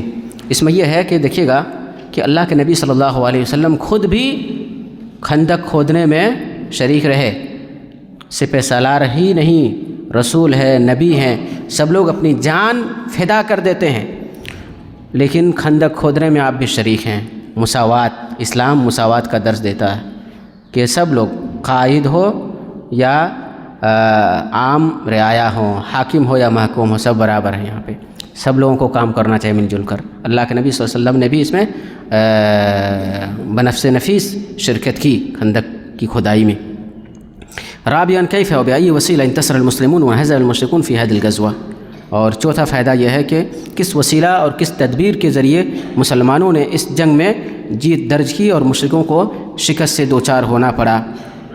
وہ اصل میں کیا ہے؟ ان الوسیلہ التي التجأ الیہا رسول اللہ واصحابہ فی غزوة بدر. یہ وہی وسیلہ تھا جو وسیلہ غزوہ بدر کو جیتنے میں اختیار کیا گیا تھا، یعنی تضرع، گریہ وزاری، اللہ سے دعا. ٹھیک ہے، تدبیر بھی اپنائی گئی، خندق کھودی گئی اور اللہ رب العالمین سے لو لگایا گیا، اللہ سے تعلق کو مضبوط کیا گیا، دعائیں کی گئیں. اللہ کے نبی صلی اللہ علیہ وسلم ایک جگہ جو عریش آپ صلی اللہ علیہ وسلم کا تھا، چھپر تھا جہاں سائبان تھا، وہاں بیٹھ کے دعا کر رہے ہیں کہ اللہ ہمیں جیت نصیب ہو. آج بھی وہاں پہ وہ بنا ہوا ہے مسجد ایک. ٹھیک ہے، تو خیمے الگ الگ صحابہ کے موجود تھے، تو یادگار کے طور پر جو ہے وہاں الگ الگ مسجد بعد کے ادوار میں بنائی گئی ہے. سلمان بن فارسی، ہذا مسجد سلمان بن فارسی، یعنی ان کا وہاں خیمہ تھا. آپ صلی اللہ علیہ وسلم جس جگہ بیٹھ کر دعا کر رہے تھے وہاں پہ ایک مسجد تعمیر کر دی گئی، آج بھی موجود ہے. حضرت عمر رضی اللہ تعالیٰ عنہ کا جہاں خیمہ تھا وہاں ایک مسجد ہے، علی رضی اللہ تعالیٰ عنہ کا جہاں خیمہ تھا ایک مسجد ہے وہاں. تو یادگار کے طور پر عمر بن عبدالعزیز کے زمانے میں کہا جاتا ہے وہ مسجدیں تعمیر کی گئیں جو بند ہے، نماز نہیں ہوتی ہے. جو اصل بڑی مسجد ہے مسجد خندق وہی نماز ہوتی ہے. تو اصل یعنی دنیاوی سبب بھی اختیار کرنا چاہیے، وسیلہ اختیار کرنا چاہیے کامیابی حاصل کرنے کے لیے، اور ایک معنوی سبب بھی اختیار کرنا ضروری ہے، یہ لازمی ہے. معنوی سبب اگر نہ ہو تو آدمی نہیں جیت سکتا. معنوی سبب کیا ہے؟ اللہ سے لو لگائیے، اللہ سے مانگیے مدد.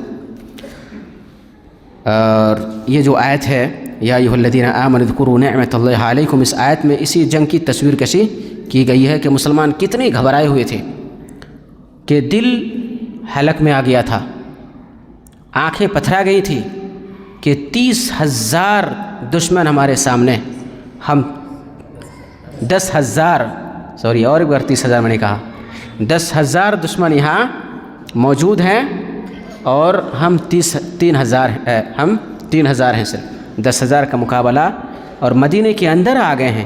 اگر مدینے کے اندر گھس جاتے ہیں تو ہماری خیر نہیں، گھر بار مال دولت سب لوٹ کر لے جائیں گے. اس لیے کیا ہے، وَبَلَغَتِ الْقُلُوبُ الْحَنَاجِرَ وَإِذْ الْأَبْصَارُ، نگاہیں پتھرا گئیں، آنکھیں پتھرا گئیں اور دل حلق پہ آ گیا کہ شاید یہ آخری جنگ ہے. لیکن اللہ رب العالمین نے، اللہ کے پاس لشکر کی کمی نہیں ہے، متنوع لشکر اور فوج اللہ کے پاس ہے. ہوا بھیج دی ایک لشکر ہے، فرشتہ بھیج دیتا ایک لشکر ہے. اتنی سرد راتیں تھیں کہ کفار اور مشرکین اس سردی کو برداشت نہیں کر سکے، اس ٹھنڈک کو برداشت نہیں کر سکے، بھاگ گئے. یہ بھی اللہ کا معنوی لشکر ہے، اللہ کے پاس ہر چیز ہے. وَإِنَّ هَذَا الْمَعْنَى الَّذِي يَتَكَرَّرُ فِي غَزْوَاتِ الرَّسُولِ یعنی اغراء المسلمین المغامرہ والجہاد دون استیعاب ولا تآہب، یعنی دعا کو اصل وسیلہ بنایا جائے. اس کا مطلب یہ نہیں کہ مادی اسباب نہ اختیار کیے جائیں، مادی اسباب بھی اختیار کیے جائیں اور ساتھ میں دعا کو بھی سب سے اہم وسیلہ اور سب سے اہم تدبیر کے طور پر اپنایا جائے. یہی جنگیں جیتنے کا اہم سبب ہے. انہی چند باتوں پر آج کا یہ درس ختم ہوتا ہے، اور آپ لوگوں سے گزارش ہے کہ یہ مذکرہ مختصر مذکرہ ہے 60 صفحے کا. ہم لوگوں نے یہاں بیٹھ کر 45 صفحات پڑھے ہیں اور 15 صفحات باقی رہ گئے ہیں جن کو یہاں بیٹھ کر ہم لوگ نہیں پڑھ سکے. لیکن ہم آپ تمام سے امید کرتے ہیں اور گزارش بھی کرتے ہیں کہ کل جمعہ ہے، درس نہیں ہوگا، یہ 15 صفحات آپ لوگ پڑھ لیجئے. بہت کچھ نہیں ہے، ہر جنگ کے تعلق سے غزوہ موتا ہے، اس کے بعد غزوہ موتا کے بعد غزوہ تبوک ہے، ہاں اور فتح مکہ، 3 غزوات، 3 جنگیں رہ گئی ہیں۔ ان جنگوں کا ایک مختصر خاکہ اس میں دے دیا گیا ہے، کہاں پیش آئی، کتنی تعداد مسلمانوں کی تھی، کتنی تعداد کفار کی تھی، اس کے بعد ان جنگوں سے، ان غزوات سے کیا دروس اور فوائد ہمیں ملتے ہیں، ان پہ آپ ترکیز کریں اور ان کو صحیح سے دیکھ لیں۔ یہ آپ کے اوپر ہے، سوالات بنیں گے پورے مذکرہ سے، ٹھیک ہے؟ لہٰذا ایسا ہی ادارے کی طرف سے ہے نا کہا گیا ہے، لہٰذا آج اور کل میں آپ لوگ یہ 15 صفحہ یا تو آپ حلقات کی شکل میں اس کو حل کریں، حلقہ بنا لیں 4 5 5 لوگوں کا، اور اس کو حل کر لیں آپ لوگ، یا انفرادی طور پر جو اگر پڑھنا چاہیں پڑھیں۔ میری رائے یہ ہے کہ حلقہ بنائیں آپ لوگ، مذاکرہ کی شکل میں اس کو پڑھ لیں، بہتر رہے گا۔